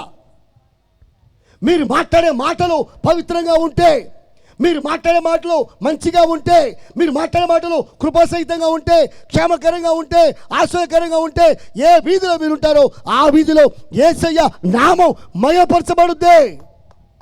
ఒకప్పుడు ఈ సహోదరి మాటలు వేరు, ఒకప్పుడు ఈ సహోదరుని మాటలు వేరు. యేసు ప్రభు నమ్ముకోరా మాటలు మారిపోయినాయి. పవిత్రంగా మాట్లాడుతున్నాడు, బూతులు మానేశారు, సరసక్తులు మానేశారు, గౌరవంగా పిలుస్తున్నారు, గౌరవంగా మాట్లాడుతున్నారు, మితంగా మాట్లాడుతున్నారు, మంచిగా మాట్లాడుతున్నారు అని మీతో పాటు మందిరానికి రాని వారు మీ బతుకు ద్వారా బైబిల్ చదవాలి. ఈ ఫలం మీలో ఉందా? ఈ ఎదుగుదల మీలో ఉందా? బైబిల్ చెప్తే నీతిమంతుని నోరు జీవపు ఊట. జీవపు ఊటగా నీ మాట ఉంటే నీ పేటల వాళ్ళందరూ ప్రభు వైపు తిరుగుతారు. చాలా స్థలాల్లో క్రైస్తవుల మాటల వలన దేవుని నామం దూషింపబడుతుంది. ఒక చిన్న సందర్భం చెప్తాను, పక్కన చెప్పండి. ఎదగాలనుకుంటే చెప్పండి, ఎదగాలనుకుంటే నోటి మాటల్లో మార్పు రావాలి. ఎక్కడ మార్పు రావాలి? ఇప్పుడు చెప్పండి, బాప్తిజం పొందింది మొదలు ఇప్పటి వరకు ఎప్పుడు ఎవరు తిట్టలేదా? మీరు బూతులేం మాట్లాడలేదా? నువ్వు చర్చిలో ఇదిగో కలువరి సిలువ ప్రేమ అని చెప్పేసి పాడుతుంటే చుట్టుపక్కల అందరు వింటూ ఉంటారు. ఇంటి ముందుకు వచ్చి నువ్వు గొడవలాడి బూతులాడుతుంటే ఎవరి నామానికి అవమానం? అసలు భయం ఉందా మీకు? అసలు దేవుడిని నమ్ముకున్నాను, నేను బైబిల్ పడిన భయం ఉందా అసలు మీకు? ఒక చిన్న సందర్భం చెప్తాను. ఒక అవిశ్వాసి విశ్వాసి అని అన్యురాలు దేవుడిని నమ్ముకుని బిడ్డ పక్కపక్కనే ఉంటారు కాపురం. ఇద్దరికి గేదెలు ఉన్నాయంట, ఇద్దరికి గేదెలు ఉన్నాయి. ఆ ఇంటి ముందు రైల్వే వాళ్ళ గోడ ఉంది. అలాగే ఇలా ఇంటి మధ్యలో ఒక పెద్ద తాడి చెట్టు కూడా ఉంది. ఏం చేస్తారంటే వీళ్ళు ఆ పేడంతా తీసి గోడకేసి పిడకలో కొట్టుకుంటారు. ఎవరింటి ముందు వాళ్ళు పిడకలో కొట్టుకుంటారు. ఈ మధ్యలో చెట్టు ఉంది కదా, ఆ చెట్టును కూడా ఎవరు ఖాళీ ఉంటే వాళ్ళు వాడుకుంటూ ఉంటారు పిడకల కోసమే. ఒక్కోసారి గేదెను కట్టేస్తారు ఆ చెట్టుకి. ఒకరోజు ఏం జరిగింది, ఆ పక్కనున్న అవిశ్వాసి పిడకలు ఇంకా ఎండల ఆ చెట్టుకుంది. అలాగే ఈ గోడకి పిడకలేసింది, పేడ మిగిలిపోయింది. ఆ పిడకలు అక్కడ కనబడుతుంటే పీకేసి ఈ పిడకలేసింది. అక్కడ వేస్తే అవిశ్వాసం వచ్చి, ఏమమ్మా ఆ చెట్టుకున్న పిడకలు ఎందుకు పీకావు? నాది ఇంకా ఆరలేదు కదా, ఎప్పుడు నీ పిడకలు పీకాను నేను, నా పిడకలు ఎందుకు పీకావు అనేది. ఓయ్ ఏంటి మాడుతున్నావు? పీకాను ఇప్పుడు ఏంటి, కిందైనా ఆరవా? నాకు పచ్చిగుంది, నీకు కొంచెం ఎండిది కదా, కింద ఆరబెట్టుకో అని ఆమెతో గొడవడుతుందంటే. ఎవరితో? అన్యురాలతో. ఆమె వచ్చినప్పుడు ఏం చెప్పాలి మేము? అమ్మా ఇది కొంచెం ఆరింది, కింద పెట్టినా ఎండిపోద్ది, నాది ఇంకా పూర్తిగా ఆరలేదు, కొంచెం వేసుకుంటాను లేమంటే ఎలా ఉంటుంది? కాదంట. ఈ గొడవకు దిగి పాత ఐగుప్తు భాష అంటే మీకు అర్థమై ఉంటుంది. పాత ఐగుప్తు భాషలోకి వచ్చేసింది. ఆ అన్యురాల పాపం దేవుడు అంటే తెలియదు, ఆమె తడుతుంది బూతులు. ఇవి ప్రార్థనకి వెళ్ళి పాటలు పాడే ఏమో తడుతుంది బూతులు. మధ్యలో పాల్చంద్ర గారు వెళ్ళాడు. పాల్చంద్ర గారు కనిపించాడు అక్కడ. ఎక్కడ? ఆ మూల కనపడగానే ఏం చేసింది సార్? హల్లెలూయా హల్లెలూయా హల్లెలూయా అంటుంది. ఎవరమ్మా? బూతులాడే విశ్వాసం చెప్పండి అంటుంటే పక్కింటాం అనుకుంది. ఓహో చర్చిలో బూతులేమో సడన్గా నన్ను చూసి ఏమంటుంది? హల్లెలూయా హల్లెలూయా అంటుంది. ఆమె ఏం చెప్పింది సార్? మీ నాన్న హల్లెలూయా, మీ అమ్మ హల్లెలూయా, మీ తాత హల్లెలూయా, నీ గేదె హల్లెలూయా అంటుందట ఆమె. సరిపోయిందా? మీరు పక్కింటి వారితో గొడవాడుతూ ఉంటే మీరు ఎలాగ ఎదుగుదల చెందినట్టు? పక్కింటి వారికి దేవుణ్ణి ఎలా చూపిస్తారు మీరు? మీ పేటలో ఉన్న వారితో, మీ వీధుల్లో ఉన్న వాళ్ళతో నోరు బాగా పజారి నోరు వేసుకుని అరుస్తూ ఉంటే ఎవడు దేవుడి వైపు తిరుగుతాడో? బయట ఉన్నవారు బైబిల్ చదవరు, మన బతుకు చదువుతారు. జాగ్రత్త. మన బతుకు మారితే మన చుట్టుపక్కల వారి ప్రవర్తన మారిపోద్ది. అదే పౌలుగా చెప్తాడు, పిల్లవాడి వల్ల ఉన్నప్పుడు పిల్లవాడిలాగా మాట్లాడాను, ఇప్పుడు ఎదిగాను ఇప్పుడు నేను ఎదిగాను స్పష్టంగా చెప్తున్నాడు పిల్లారా. కాబట్టి దేవుని బిడ్డలారా, నిజంగా మీరు ఎదిగిన వారైతే మీ మాటలు ఏమి రావాలి? ఇప్పుడు మార్పు రావాలి. ఈ రోజు నుంచి మీ నోరు జాగ్రత్త. నోటిని నాలుకను భద్రం చేసుకున్నవాడు శ్రమలలో నుంచి తన ప్రాణమును తప్పించుకుంటాడు. నీ నోరు మంచిదైతే చెప్పాలి, మీ ఊరు కూడా మంచిదే. నీ నోరు మంచిది కాకపోతే నీ ఊరు మంచిదిగా అని చెప్తావు నువ్వు. నీ నోరు మంచిది, మీ ఊరు మంచిదే. కాబట్టి క్రైస్తవుడా, నిజమైన ఎదుగుదల అంటే ఏంటి తెలుసా? నీవు ఒక ఆత్మీయ బిడ్డగా మాట్లాడటమే ఎదుగుదల. నీ ఆలోచనలో కూడా మార్పు రావాలి. పిల్లవాని వలె ఉన్నప్పుడు పిల్లవాని వలె తలంచాను, ఇప్పుడు నేను పెద్దవాని వలె తలంచుతున్నాను, పెద్దవాని వలె ఆలోచిస్తున్నాను. అప్పుడు నాకు ఎదుగుదల లేదు, ఇప్పుడు ఎదిగాను కాబట్టి ఎదుగుదలకు తగినట్టు ఆలోచిస్తా అని చెప్పాడు వాక్యంలో. ఒక చిన్న విషయం చెప్తా ఇప్పుడు మీకు. ఆడపిల్లలకు అన్న వాళ్ళు ఏడిపి మాకండి, ఉసురు తగులుతు జాగ్రత్త. చాలామంది ఆడపిల్లలకు అన్నవాళ్ళని, ఈ మగపిల్లలకు అన్నవాళ్ళు అన్యుల్లాగా ఎంత ఇస్తావు ప్రాణం తీస్తున్నారు. ఏంటది? కట్నం. టీవీ 9 వాళ్ళు ఏం చెప్పారు తెలుసా? కట్నం అడుగువాడు గాడిద అని. టీవీ 9 వాళ్ళు చెప్పారంటే కట్నం అడుగువాడు గాడిద. నేను చెప్తాను, కట్నం అడుగువాడు అడ్డగాడిదా. క్రైస్తవుడా జాగ్రత్త. నీ మగపిల్లలకి పెళ్లి చేస్తే పైసా కట్నం తీసుకోకూడదు నువ్వు. అది ఎదుగుదల చెందిన వాని ఆలోచన. దేవుని కృపలో నేను పెళ్లి చేశాను, పైసా కట్నం తీసుకోలేదు. దేవుని స్తోత్రం కాక. చిన్న కుమారుడు కూడా పెళ్లి చేస్తాను రేపు దేవుని కృపలో, పైసా కట్నం తీసుకోను. ఆడపిల్ల దగ్గర మనం తీసుకోవటం అంటే ఆడపిల్లకి మనం ఇవ్వాలి. ఆడపిల్లలు తెస్తే మీరు ఇల్లు కట్టుకోవటం అంటే సిగ్గు లేకుండా, ఆడపిల్లలు తెస్తే మీరు అప్పులు తీర్చుకోవడం సిగ్గు లేకుండా, ఆడపిల్లలు తెస్తే మీరు పెళ్లి చేయడం సిగ్గు లేకుండా, ఆ కెపాసిటీ లేనప్పుడు రిజిస్టర్ ఆఫీస్కి వెళ్ళిపోయి ఊరి అయిపోయావా, తాళం అయిపోయావా, అయిపోయింది 100 రూపాయలతో.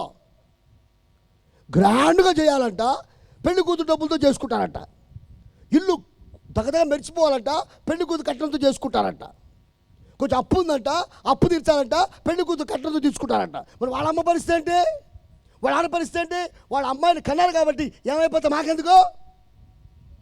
ఈ ఆలోచనలన్నీ ఎదుగుదల లేని వాడి ఆలోచనలు. ఎదుగుదల చెందిన వాడు ఏమంటాడు తెలుసా? నాకు పైసా అక్కర్లేదు. దేవుని స్తోత్రములు కాక. ఎంతమంది పెళ్లి కావచ్చు మగపిల్లలు గుర్తుపెట్టుకోండి. మీరు నిజమైన మగవాళ్ళు అయితే, పెళ్లి కావచ్చు అమలుస్తున్నారా, నిజంగా మీరు మగవాళ్ళు అయితే పైసా కట్నం తీసుకోవద్దు. పైసా కట్నం తీసుకోకుండా మీరు ఆడపిల్లలు పెళ్లి చేసుకోండి, మీకు దేవుడు ఆశీర్వాదం ఇస్తాడు. కట్నం తీసుకుంటే ఆదాయం వస్తుంది, కానీ కట్నం తీసుకోపోతే ఆశీర్వాదం వస్తుంది. కట్నం కంటే గొప్పది ఆశీర్వాదం. పైసా కట్నం తీసుకోకూడదు క్రైస్తవుడు. ఆడపిల్లల ఉసురు మనకు తగలకూడదు, ఆడపిల్లల కుటుంబీకులు ఏడిపించకూడదు. అలా ఏడిపించామంటే రేపు నీకు 6 డజన్ పడతారు. దేవునికి మహిమ కలుగును కాక. ప్రతి కాన్పులో 3 పడతారు ఆడపిల్ల, జాగ్రత్త. నీకు చెప్పండి, ఎదుగుదల చెందాలి. చెప్పలేదు, ఆకులో సోకొద్దు. చెప్పండి, పక్కన నాకు చెప్తారంటే నాకెందుకమ్మా, పక్కన చెప్పడం. ఏ సోకొద్దు, ఏ సోకొద్దు, ఏ సోకు కావాలి? ఫలాలు సోకు. ఎదుగుదల చెందాలంటే ముందు, ఎదుగుదల చెందాలంటే ఏం పాటించాలి? టైము. ఎదుగుదల చెందాలంటే ఏం పాటించాలి? మాటలో మార్పు రావాలి. ఎదుగుదల చెందాలంటే ఏం చేయాలి? తలంపుల్లో మార్పు. అప్పుడే మీరేం పొందినట్టు?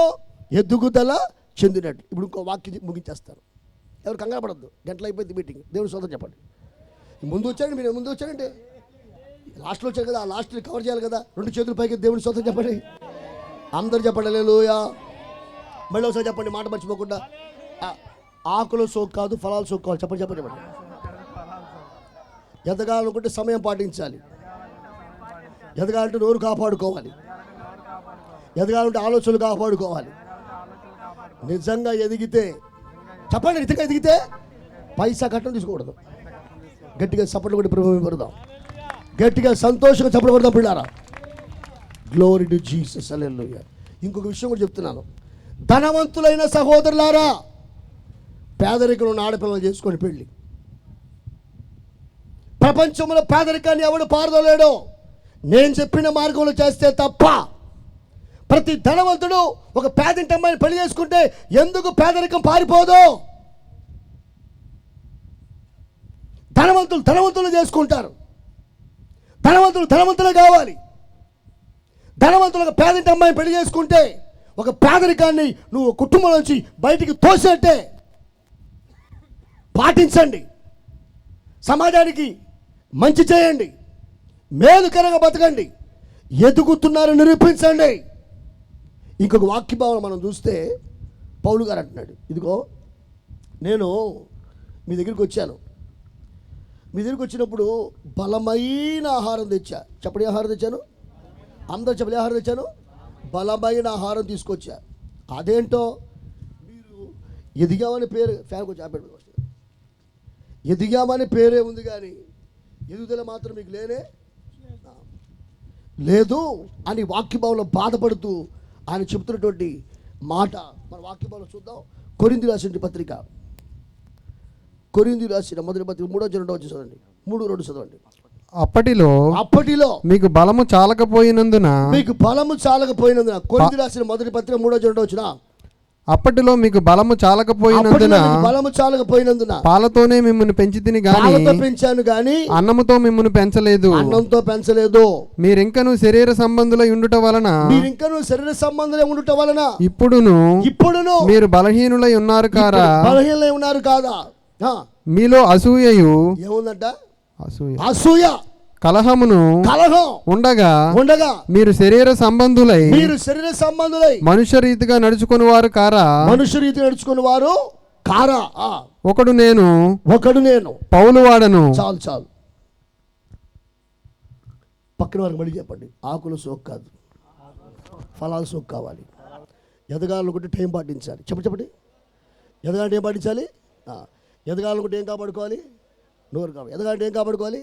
ఆలోచనలు మార్పు. ఇక్కడ ఏమంటున్నాడు? ఇదిగో మీకు బలమైన ఆహారం పెడదాం వచ్చాను వాళ్ళు. నేను మీరేంట్రా అంటే అందరూ బుడంకాయలాగా ఉన్నారంట. మీరు చాలా పెద్దోళ్ళు, ఎదిగేశారు, చాలా సంవత్సరాలు అయిపోయింది, బాగా ఎదుగుంటారని బలమైన ఆహారం తెచ్చాను, మీరు బుడంకాయలాగా ఉన్నారంట అంటాడు వాక్యంలో. మేము బుడంకాయలు అంటే చర్చి కట్టెప్పటి నుంచి ఉన్నాం మేము. ఇది ఎన్నో వార్షికోత్సవం అండి? ఎన్నో వార్షికోత్సవం పాస్టర్ గారు? ఇది కట్టిన తర్వాత 7 అంట, కట్టక ముందు 10 అంట, మొత్తం కలిపి 17. పాస్టర్ గారు ఫస్ట్ నుంచి ఉన్నాం ఇక్కడ మేము 17 సంవత్సరాలు. మేము బుడంకాయలు చర్చిలో, మేము సీనియర్లో. అయ్యో సీనియారిటీ కాదు, సిన్సియారిటీ కావాలి ఇక్కడ. దేవుని స్తోత్రం కలుగును గాక. సంఘానికి కావాల్సిన సీనియారిటీ కాదు, సిన్సియారిటీ.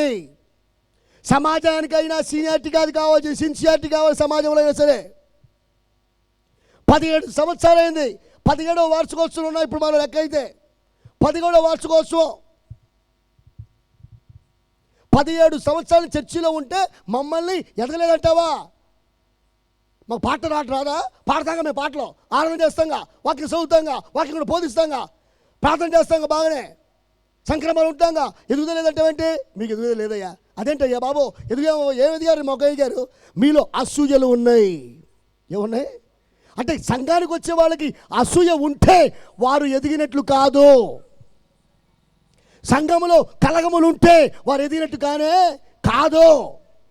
సంఘములో ఈ భేదాలు ఉంటే వారు ఎదిగినట్లు కానే కాదు. ఇంకా పౌలు గారు కొన్ని సంగతులు చెప్పారు. ఇదిగో మీలో కక్షలున్నవి. సంఘంలో కక్షలు ఏంటంటే బాబు? సంఘంలో కక్ష ఏంటి అసలు? పెద్ద మీ పేరేంటావు? మీ పేరే ఫిలిప్ గారు, మా ఫ్రెండ్ పేరు. మీ పేరు మెషక్ గారు. అగ్నికొండం, దేవుడు స్తోత్రం రకమా. అగ్నికొండం ఫిలిప్ గారు. మీ ఇద్దరిలో కక్షలు ఉన్నాయా? లేవా? కానీ కొరింథీ సంఘంలో కక్షలు ఉన్నాయండి. కొరింథీ సంఘంలో కక్షలు ఉన్నాయి. విశ్వాసులైన మీరు మహా కూర్చుంటే 3 గంటలు కలిసి కూర్చుంటారు అంతేనా? 3 గంటలు కూర్చొని పాటలు పాడి ఆరాధన చేసి ప్రార్థించి వాక్యం విని కానుకిచ్చి ప్రార్థన చేసుకొని వెళ్ళిపోయాం. మీకు ఒకరి మీద ఒకరి కక్షలు ఏంటి అసలు? ఒకరి మీద ఒకరికి అసూయ ఏంటి? ఒకరి మీద ఒకటికి విభేదాలేంటి? కలగమేంటి? సంఘంలో ఏ గొడవకు మీరు కారణమైనా మీరు చిన్నపిల్లలే. సంఘంలో ఉన్న మీకు అసూయ ఉంటే మీరు చిన్నపిల్లలే.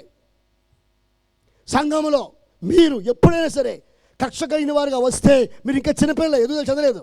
అంటే దాసునితో సమానం. మీరు కుమారులు కానే కారు. ఇప్పుడు చెప్పండి, మీ హృదయంలో ఎవరి మీద అసూయ లేదా? సంఘంలో సంఘానికి వస్తూనే ఉంటారు. సంఘంలో తోటి విశ్వాసుల మీద తోటి విశ్వాసకి ఏముంటుంది? అసూయ. వెనక నుంచి వచ్చిన వాళ్ళు ముందు వచ్చి బాగా పాటలు పాడుతుంటే అసూయ. నాకంటే బాగా పాట పాడేస్తారు. పాస్టర్ గారు ఇప్పుడు వాళ్ళకే పాట ఎత్తున్నాడు, వాళ్ళకే ప్రార్థనలు ఎత్తున్నాడు. వాళ్ళు అవునండి, ఇదేంటి భలేగా ఉందండి. కండిషన్లో కత్తి వాడుకుంటాడు వాడు కూరగాయలకు వచ్చేటప్పుడు. కానీ కండిషన్లో కత్తి మాకెందుకండి? చెప్పండి. ఎలిగే బలుపు కావాలి కానీ టుప్పు తెలిసిపోయి చైనా బలుపు మాకెందుకు? ఎందుకండి మరి ఉపయోగపడే వాళ్ళు ఉపయోగించుకోవాలి కదా.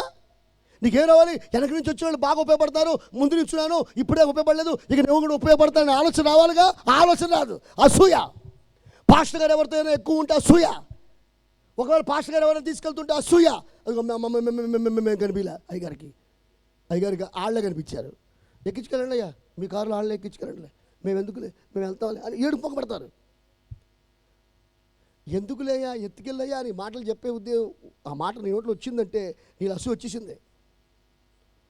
పొరపాటున కొంతమందిలో చెక్ చేస్తారు. చూడు ఇప్పుడు కరెక్ట్గా పాస్టర్ గారు పిలుపుకే ప్రార్థన ఇస్తారు. చూడు మెషకో, నీకు ప్రార్థన చూడు పాస్టర్ గారు వాడా పిలుపుకి ఎత్తాడు చూడంటే, పాస్టర్ గారు ఉండి పరిశుద్ధాత్మ పని పిలుపు గారు ప్రార్థన అంటాడు. అందుకో చెప్పావా మెషకు నువ్వు పిచ్చోళ్ళ పరిగెత్తు అయ్యగారు అని, కానీ ఆ పిలిపే కావాలా ఆయనకి, ఆ పిలిపే కావాలి ఆయనకి. ఆ మెషకు నీతో పని లేదు, నీ దగ్గర ఉండవే మండుతూ ఉంటాడు. ఈ మెషకి అగ్నిలో పడిపోయి నేను కనిపించలే అయ్యగారికి. వాళ్ళు చెప్పడం అలాగే ఉంది, ఈయన చేయడం కూడా అలాగే ఉంది అని ఏడుతారు. ప్రార్థన ఇస్తే చెయ్యి, ఇవ్వలేదా చేసే వాళ్ళతో కలిసి చెయ్యి, ఆశీర్వాదం. దేవుని స్తోత్రం కాక. యుద్ధము చేయవాడికి ఎంత ఆశీర్వాదమో, యుద్ధ సామాగ్రి కాపలా కాసేవాడికి అదే ఆశీర్వాదం. ప్రార్థించేవాడికి ఎంత ఆశీర్వాదం, ప్రార్థించేవాడితో ఏకీపిస్తే అదే ఆశీర్వాదం. పాట పాడితే ఎంత ఆశీర్వాదం, పాట పాడే వాళ్ళతో కలిసి పాడితే అదే ఆశీర్వాదం. ఆరాధన చేసేవాడికి ఎంత ఆశీర్వాదమో, ఆరాధన చేసే వాళ్ళతో కలిసి ఆరాధిస్తే అదే ఆశీర్వాదం. పరిచయం చేయలేకపోతే ప్రోత్సహించు, సహకరించి పక్కనుండో, అది నీకు ఆశీర్వాదం. అడ్డం వెళ్ళమాకండి. కక్షలు ఉన్నాయంట. ఏమున్నాయంటే సంఘంలో 17 సంవత్సరాల వార్షికోత్సవం. ఎంతమంది అసూయతో సంఘం మానేశారో, ఎంతమంది కలహంతో సంఘం మానేశారో, ఎంతమంది కక్షలు పెట్టుకుని సంఘం మానేశారో అది ఎవరు తెలుసు? దేవునికే తెలియాలి. అడవాలపాడు గ్రామం చెప్పాను కదా, ఆ గ్రామంలో అంతా చిన్నపిల్లలే బాబాయ్. అంటే మీసాలు పెద్ద పెద్ద ఉంటాయి కానీ మనుషులు బట్టి చిన్నపిల్లలు ప్రవర్తిస్తారు. పాస్టర్ గారు ఫిలిప్ గారు వస్తే మీరు రావండి. ఇది మెషక్ గారు చెప్పే మాటలు. ఏమయ్యా మెషక్ అలా అంటే ఎలాగయ్యా? ఫిలిప్ గారు కూడా రాకూడదండి, మొదటిదాకా అడిగాడు కదండి, మొదటిదాకా మనకు చెడుగా మాట్లాడాడు కదండి, బయటికి పోయాడు కదండి, అక్కడ తిరిగి వచ్చాడు కదండి, మళ్ళీ రాగానే మళ్ళీ పాటిస్తాం ఏమో అక్కడ అడిగారు. అదేంటే అలా అంటావు? తప్పిపోయిన కుమారుడు వచ్చాడు, మనం ఏం చేయాలి ఇప్పుడు? ఒక పాట ఇద్దామని అంటే నువ్వు ఫిలిప్ గారికి ఇస్తే నేను రాను రేపు నుంచి అంటాడు. ఎవరు? ఈయన పెద్ద కుమారుడు. ఉంటాను తండ్రి దగ్గర తండ్రి బుద్ధుడు ఈయనకి. నేను ఉన్నా అంటాడు, ఈయన మానేస్తాడు. ఫిలిప్ గారు పాడుతూ ఉంటాడు, పాడుతూ ఉంటే ఇంట్లో కూర్చొని మండుతూ ఉంటాడు, అగ్నిగుండలో కూర్చొని. ఎవరు? మెషకు. దేవునికి మహిమ కలుగును గాక. కానీ మెషక్ ఏమనుకోవాలి? పోతే బయట పిలిపి వచ్చాడులే, మళ్ళీ పాటలు పాడితే పాడలే, ప్రార్థన చేసి సంఘంలో ఉండలే అనుకోవాలి. అవునా? కానీ మెషక్ ఆ బుద్ధి ఉంటే అగ్నిగుండంగా ఇదంతా మండుతూనే ఉంటుంది. ఇది 7 అంతులుగా 70 అంతులు మండుతుంది ఇది మంట. వాళ్ళు వచ్చారంటే పోయిన వాళ్ళు వచ్చేసారా, మళ్ళీ పాస్టర్ గారికి మనం పట్టించుకోరా బాబు, మళ్ళీ వాళ్ళే కావాలి అయ్యగారికి, వాళ్ళతో తిరుగుతారా, వాళ్ళకే చెప్తారా, ఇప్పుడు మనం వెళ్ళి వాళ్ళ దగ్గర నించోవాలరా. ఏం పోయింది? దేవుని పని ఎవరైనా సరే చేసి ఆశీర్వాదం పొందడం చూడాలి, కానీ వేరే తలంపులకు చోటు ఇవ్వకూడదు. అసూయ మీలో ఉంటే ఎదుగుదల లేనట్టే. మీరు దాసులే, కుమారులు కాదు. కలగానికి కారకులు అవుతున్నారా సంఘంలో?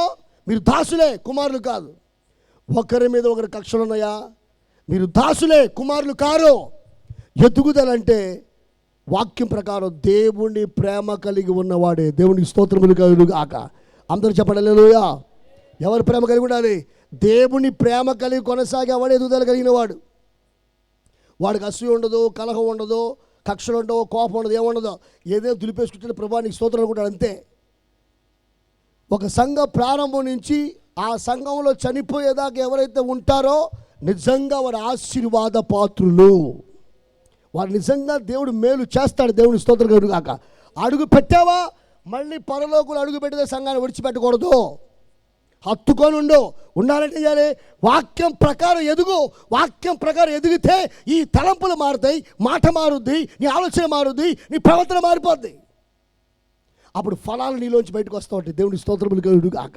నీవు సంఘానికి క్షేమాభివృద్ధికరమైన ఫలములు ఇచ్చే వ్యక్తిగా మారిపోతావు. నిన్ను అనేకులు చూసి మంచి నేర్చుకుంటారు. అదే అన్నాడు, కుమారుడు అన్నిటికీ కర్తయ్య ఉన్నను, బాలుడే ఉన్నంతకాలం దాసునికి ఆయనకి తేడా లేదు. ఇప్పుడు అర్థమైందా? ఎదుగుదలంటే ఏంటో? వార్షికోత్సవాలు జరగటం కాదు. ఇప్పుడు మనం ఏం రావాలి? ఎదుగుదల రావాలి. పక్కన మళ్ళీ చెప్పండి, ఆకులు సోకు కాదు. ఏ సోకు కావాలి? చెప్పాలి. భోజనం చేసేటప్పుడు కూడా చెప్పుకోవాలి ఆ మాట. ఏ సోకు కాదు మనకి? ఆకులు సోకు కాదు, ఫలాల సోకు కావాలి. ఎదగాలంటే ఏం చేయాలి? ఇప్పుడు ముందు టైం. ఏం పాటించాలి? టైం. రెండోది, ఎదగాలంటే ఏం చేయాలి? మాట మారాలి, ఆలోచన మారాలి, తలంపులు మారాలి, నీ ప్రవర్తన మారాలి. దేవుడు తన పరిశుద్ధ వాక్యం ఆస్వాదించుకోవాలి. ఆపే ఒక ఆశీర్వాదకర మాట చెప్పబోతున్నాను. ఎవరి ముందు లభిస్తే దీవెన ఠామనించాలి. రెండవ ఆశీర్వాదకర మాట, ఎవరి ముందు కలుముసుంటారు దీవెన. కలుముసేయి. గ్లోరీ హల్లెలూయా. దేవుని వాక్యం విన్న ప్రేమ బిడ్డ, దేవుని మాటలు విన్న వారులారా, విన్న వాక్యమును బట్టి ఒకసారి మన జీవితం పరీక్షించుకుందాం. భిన్న వాక్యంలో దేవుడు మనతో అందరూ దయచేసి ఎవరు కళ్ళు దేవుడు పక్కకి వెళ్ళిపోతే 5 నిమిషాల్లో దేవుని వాక్యం ప్రకారం మన జీవితం పరీక్షించుకుందాం. భిన్న వాక్యంలో దేవుడు మనతో మాట్లాడుతున్నాడు. కుమారుడు అన్నిటికీ కర్త అయి ఉన్నను, అతను బాలుడే ఉన్నంత కాలం, ఎదగనంత కాలం దాసునికి కుమారునికి భేదము లేదు. తండ్రి ఇంట్లో దాసులు ఉన్నారు, తండ్రి ఇంట్లో ఎదుగుదల లేని కుమారుడున్నాడు. అనుభవించడానికి చాలా ఉంది, కానీ అనుభవించడానికి యోగ్యత లేదు వాళ్ళకి. దాసులు ఎవరు? మారు మనసు పొందని వారు. ఈరోజు వాక్యమైన ప్రేమ బిడ్డ, దేవుడు మీతో మాట్లాడాడు. ఈ సమయాన్ని, ఈ వాతావరణాన్ని, ఈ అవకాశాన్ని దేవుడు మనకి ఇచ్చాడు. ఈరోజు ఈ వాతావరణం కూడా దేవుడు మనకి ఇచ్చాడు. ఈ అవకాశం మనకు దేవుడు ఇచ్చాడు. ఈ కృప దేవుడు ఇచ్చాడు. దేవుడే మిమ్మల్ని ఈ దినమున ఈ స్థలములోనికి తీసుకొచ్చాడు. దేవుడే తీసుకొచ్చాడు. దేవుడు తీసుకురాకపోతే ఈరోజు కూడికి వచ్చేవాళ్ళు కాదు. ఎవరో ఒకరు బలవంతం చేశారనుకుంటున్నామేమో, వారిలో నుండి నేను బలవంతంగా తీసుకొచ్చిన వాడు దేవుడే. ఇవాళ రాకూడదనుకున్నా వచ్చేసావు, రాననుకున్నా వచ్చేసావు, నీకు తెలియకుండా కూడికి వచ్చేసావు. దేవుడు తీసుకొచ్చాడు. ఇప్పుడు నిన్ను దేవుడే ఈ స్థలంలో ఈ వార్షికోత్సవంలో తీసుకొచ్చాడు. ఇది దేవుని ఏర్పాటు. ఆ దేవుడే నీతో మాట్లాడుతూ, నా కుమారుడా, నా సంఘములో, నా మందిరంలో, నా కుటుంబంలో నీవు దాసుడుగా కాదు కుమారుడుగా మారు. ఎంతకాలం నామకార్థంగా పాటలు పాడతావు, కుమారుడుగా ఎప్పుడు మారుతావు? ఎంతకాలం నామకార్థంగా ఆలోచన చేస్తావు, ఎప్పుడు కుమారుడుగా మారుతావు? ఎంతకాలం నామకార్థంగా ప్రార్థిస్తావు, ఇంకెప్పుడు కుమారుడుగా మారుతావు? ఎంతకాలం నామకార్థంగా పరిచయం చేస్తావు, ఇంకెప్పుడు కుమారుడుగా మారుతావు? నేడే రక్షణ దినం, ఇదే మిక్కిలి అనుకున్న సమయం. ఇంత గొప్ప రక్షణ నిర్లక్ష్యం రాబోయేది ఉగ్రత. దేవుడు మనతో మాట్లాడాడు. నువ్వు దాసుడుగా ఉండకూడదు, ఈ రాత్రి కుమారుడుగా మారాలి. ఈ రోజున ఈ కూడిక ద్వారా పరలోకం పరవశించాలి. దేవుడు పరవశించాలి. పరవశించాలంటే మారు మనసు పొందే పాపి విషయంలో పరలోకం సంతోషం. మారు మనసు అక్కర్లేని 99 మంది నీతిమంతుల విషయమే కలుగు సంతోషం కంటే మారు మనసు పొందే పాపి విషయంలో పరలోకంలో గొప్ప సంతోషం. ఈ రోజు నీ కూడిక ద్వారా నా దేవుడిని సంతోషపెట్టాలి, పరలోకాన్ని సంతోషపెట్టాలని నువ్వు కోరుకుంటే యేసు వైపు తిరుగు, మారు మనసు పొందు, పక్షాతాప చెందు. కాలక్షేపం చేసావు చాలు. దినములు చెడ్డవి, సమయం పోనివద్దు. రేపేమి సంభవించిన ఎవరికి తెలియదు. నేడు సమయం ఉండగానే యేసు వైపు తిరుగు. ప్రభుని ప్రేమిస్తున్నాడు. విన్న వాక్యాన్ని బట్టి ఒక్కసారి పరీక్షించుకో. ఎంతకాలం మారు మనసు పొందకుండా, బాప్తిసం పొందకుండా నామకార్థ భక్తి చేస్తావు? ఏ సంఘం నుంచి వచ్చిన వారైనా పర్వాలేదు, మీ సంఘానికి వెళ్ళండి, మీ సంఘంలోనే బాప్తిసం పొందండి.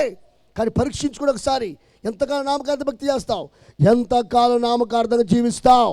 విన్న వాక్యాన్ని బట్టి, అయ్యా యేసు నాకు కావాలి, నేను మారు మనసు పొందుతాను, బాప్తిసం పొందుతాను, యేసు ప్రభువు నమ్ముకుంటాను అని తీర్మానం తీసుకుని కుడిచే పైకెత్తి నీకు నేను ప్రార్థన చేస్తాను. అందరూ బాప్తిసం పొందిన వారు కాదు, బాప్తిసం పొందని వారు. అయ్యా నేను బాప్తిసం పొందలేదయ్యా, నేను దాసుడుగానే ఉన్నానయ్యా, దాసుడుగానే సంఘానికి వెళ్తున్నానయ్యా, దాసుడుగానే పాటలు పాడుతున్నానయ్యా, దాసుడుగానే మేలు అనుభవిస్తానయ్యా, దాసుడుగానే నేను దేవుని సన్నిధిలో ఉంటున్నాను, క్షమించండి. ఈరోజు దేవుడు నాతో మాట్లాడాడు. దాసుడుగా కాదు, కుమారుడుగా మారుతాను, నేను కుమార్తెగా మారుతాను. యేసు నాకు కావాలి, మారు మనసు పొందుతా, బాప్తిసం పొందుతా, యేసు ప్రభువు నమ్ముకుంటా అని తీర్మానం తీసుకుంటే కుడిచే పైకెత్తాం. ఎవరైతే చేయి పైకెత్తారో మీకు శుభవార్త. పరలోకం నుంచి దేవుడి దూతలు చూస్తున్నారు ఇప్పుడు మిమ్మల్ని. పరలోకం పరవశిస్తుంది. నా బిడ్డలు ఈ కూడికలో నా వైపు చూస్తున్నారు. దాసులుగా కాక కుమారులుగా మారాలని కోరుకుంటున్నారు. నా బిడ్డలకు మారు మనసు వచ్చింది అని పరలోకమందు దేవుడు పరవశిస్తే చేతులు పైకెత్తిన వాళ్ళారా, సిగ్గుపడద్దు.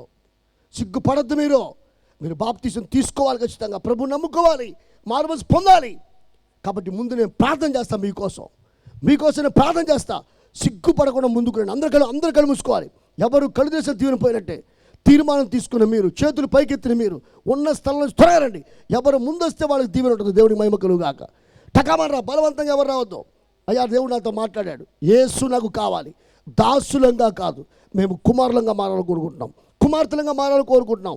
యేసు ప్రభు నమ్ముకుంటా, నా జీవితాన్ని మార్చుకుంటా, నామకార్థ భక్తి విడిచిపెడతా. ఏ సంఘం నుంచి వచ్చిన వాళ్ళని పర్వాలా, మీ సంఘానికి వెళ్ళండి, మీ సంఘంలోనే బాప్తీసం పొందండి. కానీ ఈ రాత్రి తీర్మానంలోకి రండి. ఈ తీర్మాన ప్రార్థన ఏదో ఒక కీడు తప్పించబోతుంది. ఈ తీర్మాన ప్రార్థన ఏదో ఒక అపాయాన్ని తప్పించబోతుంది. ఈ తీర్మాన ప్రార్థన నీ జీవితంలో ఏదో గాయాన్ని కట్టబోతుంది. ఈ తీర్మాన ప్రార్థన జీవితంలో అద్భుతం చేయబోతుంది. బలవంతంగా ఎవరు రాకూడదు సుమా. ప్రభు నిన్ను ప్రేమిస్తే, ప్రభు నిన్ను ప్రేరేపిస్తే, యేసు నాకు కావాలి, యేసు నాకు కావాలి, మారు మనసు పొందుతా, దాసునిగా ఉండని సంఘంలో నేను కుమారుడుగా మారుతా, నేను కుమార్తెగా మారుతా, నేను కుమారుడుగా మారుతా, కుమార్తెగా మారుతా, యేసు నాకు కావాలి అది తీర్మానించి ముందుకురా. రేపు నీది కాదు, రేపు ఏమి సంభవించునో ఎవరికి తెలియదు. నీకంటే నాకంటే మంచివారు చనిపోయారు, మనం బతికున్నామంటే దేవుని కృప. మీకంటే నాకంటే గొప్పవారు చనిపోయారు, మనం బతికున్నవాడు దేవుని కృప. మీ వయసు గల వారు, నా వయసు గల వారు చనిపోయారు, మనం బతుకున్నవాడు దేవుని కృప. నీకంటే నాకంటే చిన్నవారు చనిపోయారు పిల్లారా, మనం ఇప్పటికీ బతుకున్నవాడు దేవుని కృప. ఆ కృప గల దేవుడే కృపా వాక్యం ద్వారా మీతో మాట్లాడుతాడు. నా కుమారుడా, నా కుమారి, ఇక ఆలస్యం చేయొద్దు, ఆలస్యం చేయొద్దు. ఎందుకు తెలుసా? నరుని ఆయువు గట్టి పువ్వు వంటిది, నరుని ఆయువు నీటి పడక వంటిది, నరుని ఆయువు పొయ్యిలో కాలిపో పుల్ల వంటిది, నరుని ఆయువు ఇంతలో కలపడి అంతలో మాయమై ఆవిరి వంటిది. ఇంత అల్పమైన జీవితం కలిగిన మనం ఆలస్యం చేయకూడదు. ప్రభు వైపు తిరుగుదాం, ప్రభు వైపు తిరుగుదాం, పరలోకం సంతోషపడదాం. Glory to Jesus. రెండవది, ఎవరు దేవుని కుమారులు? ఎదుగుదల చెందిన వారే దేవుని కుమారులు. ఎదుగుదల చెందాలంటే ఏం చేయాలి? సమయం పాటించాలి. సమయాన్ని పాటించే వాళ్ళే సంఘంలో ఎదుగుదల చెందిన వారుగా ఉంటారు, ఎదుగుదల చెందుతారు. ఎదుగుదల చెందడం అంటే ఏంటి? ఎదుగుదల మన మాటల్లో మార్పు రావాలి. ఎదుగుదల చెందడం అంటే ఏంటి? మన ఆలోచనలో మార్పు రావాలి. ఎదుగుదల చెందడం ఏంటి? మన తలంపులో మార్పు రావాలి. ఎదుగుదల చెందడం అంటే ఏంటి? అంతరంగంలో అసూయలు కానీ, కక్షలు కానీ, విరోధాలు కానీ ఉండకూడదు. అవన్నీ లేనప్పుడే సంఘంలో ఎదుగుతారు. సంఘానికి కావాల్సింది ఆకుల సోకు కాదు, సంఘానికి కావాల్సింది ఫలాల సోకు. ప్రార్థన చేసుకుందాం. తీర్మానంకి వచ్చిన వారు నాతో కలిసి ప్రార్థన చేయండి. మిగతా వాళ్ళు చేతుల పైకి ఎత్తండి. ప్రార్థన చేసి నాకు ఎంత దీవెన మీకు అదే దీవెనిస్తాడు దేవుడు. చేతుల పైకి ఎత్తండి. వీళ్ళ కోసం ప్రార్థన చేయండి. ప్రభావ తీర్మానంలోకి వచ్చారు, వాళ్ళు స్థిరపడాలి, ఖచ్చితంగా నీకోసం ఫలించాలి, నీకు ఒక బిడ్డలుగా మారాలి ప్రభావ. వారి లోపాలు పాపాలను యేసుతో కడిగి శుద్ధి చేయ ప్రభావ. మీరు అందరూ ప్రార్థన చేయండి. కోసం వచ్చిన వారు నేను చెప్పి ప్రార్థన చెప్పండి. వచ్చిన వారు నేను చెప్పి ప్రార్థన చెప్పండి. కన్ను మూసుకోండి. ప్రభు అయిన యేసు చెప్పండి. వచ్చిన వారు చెప్పండి. ప్రభు అయిన యేసు, ఈ దినమున మీ వాక్యం ద్వారా మీరు మాతో మాట్లాడినందుకు మీకు కోటాను కోట్ల కృతజ్ఞతాస్తుతులు తండ్రి. మా ప్రతి పాపమును చెప్పండి, ప్రతి పాపమును, అపరాధమును, దోషమును, అవిధేయతను, అపవిత్రతను, అతిక్రమమును, అతి పరిశుద్ధమైన, అతి విలువైన, అతి శ్రేష్టమైన, అతి అమూల్యమైన మీ రక్తము చేత కడిగి పరిశుద్ధపరిచినందుకు మమ్ములను మీకు ఇష్టమైన బిడ్డలుగా స్వీకరించినందుకు మీకు కోటాను కోట్ల కృతజ్ఞతాస్తుతులు తండ్రి. ఇది మొదలుకొని దీపస్తంభం మీద మండుచున్న దీపం వలన లోకమునకు వెలుగుగాను, లోకమునకు ఉప్పుగాను, అంతం వరకు చెప్పండి, అంతం వరకు మీకు నమ్మకమైన సాక్షులముగాను జీవించే కృప మాకు మీరు అనుగ్రహించినందుకు మీకు యేసు నామములో కోటాను కోట్ల కృతజ్ఞతాస్తుతులు తెలియజేస్తూ యేసు నామములో ఈ ప్రార్థన అడిగి పొంది ఉన్నాము తండ్రి. ఆమేన్. అందరూ గట్టిగా చప్పట్లు కొట్టి ప్రభునామం భయపడదాం. గట్టి చెప్పకూడదా పిల్లరా? వాక్యం అర్థమైంది కదా. ఏ సోకు ఉండకూడదు, ఆకులు సోకు కదా. ఏ సోకు కావాలి? సంఘం అంటే ఏం చేయాలి? దినదినము ఎదగాలి. వచ్చే సంవత్సరం 18వ వార్షికోత్సవం, అప్పటికి మీరు ఇంకా ఎదగాలి, ఆశీర్వాదం పొందాలి. దేవుడు దీవించుగాక. ఆమేన్.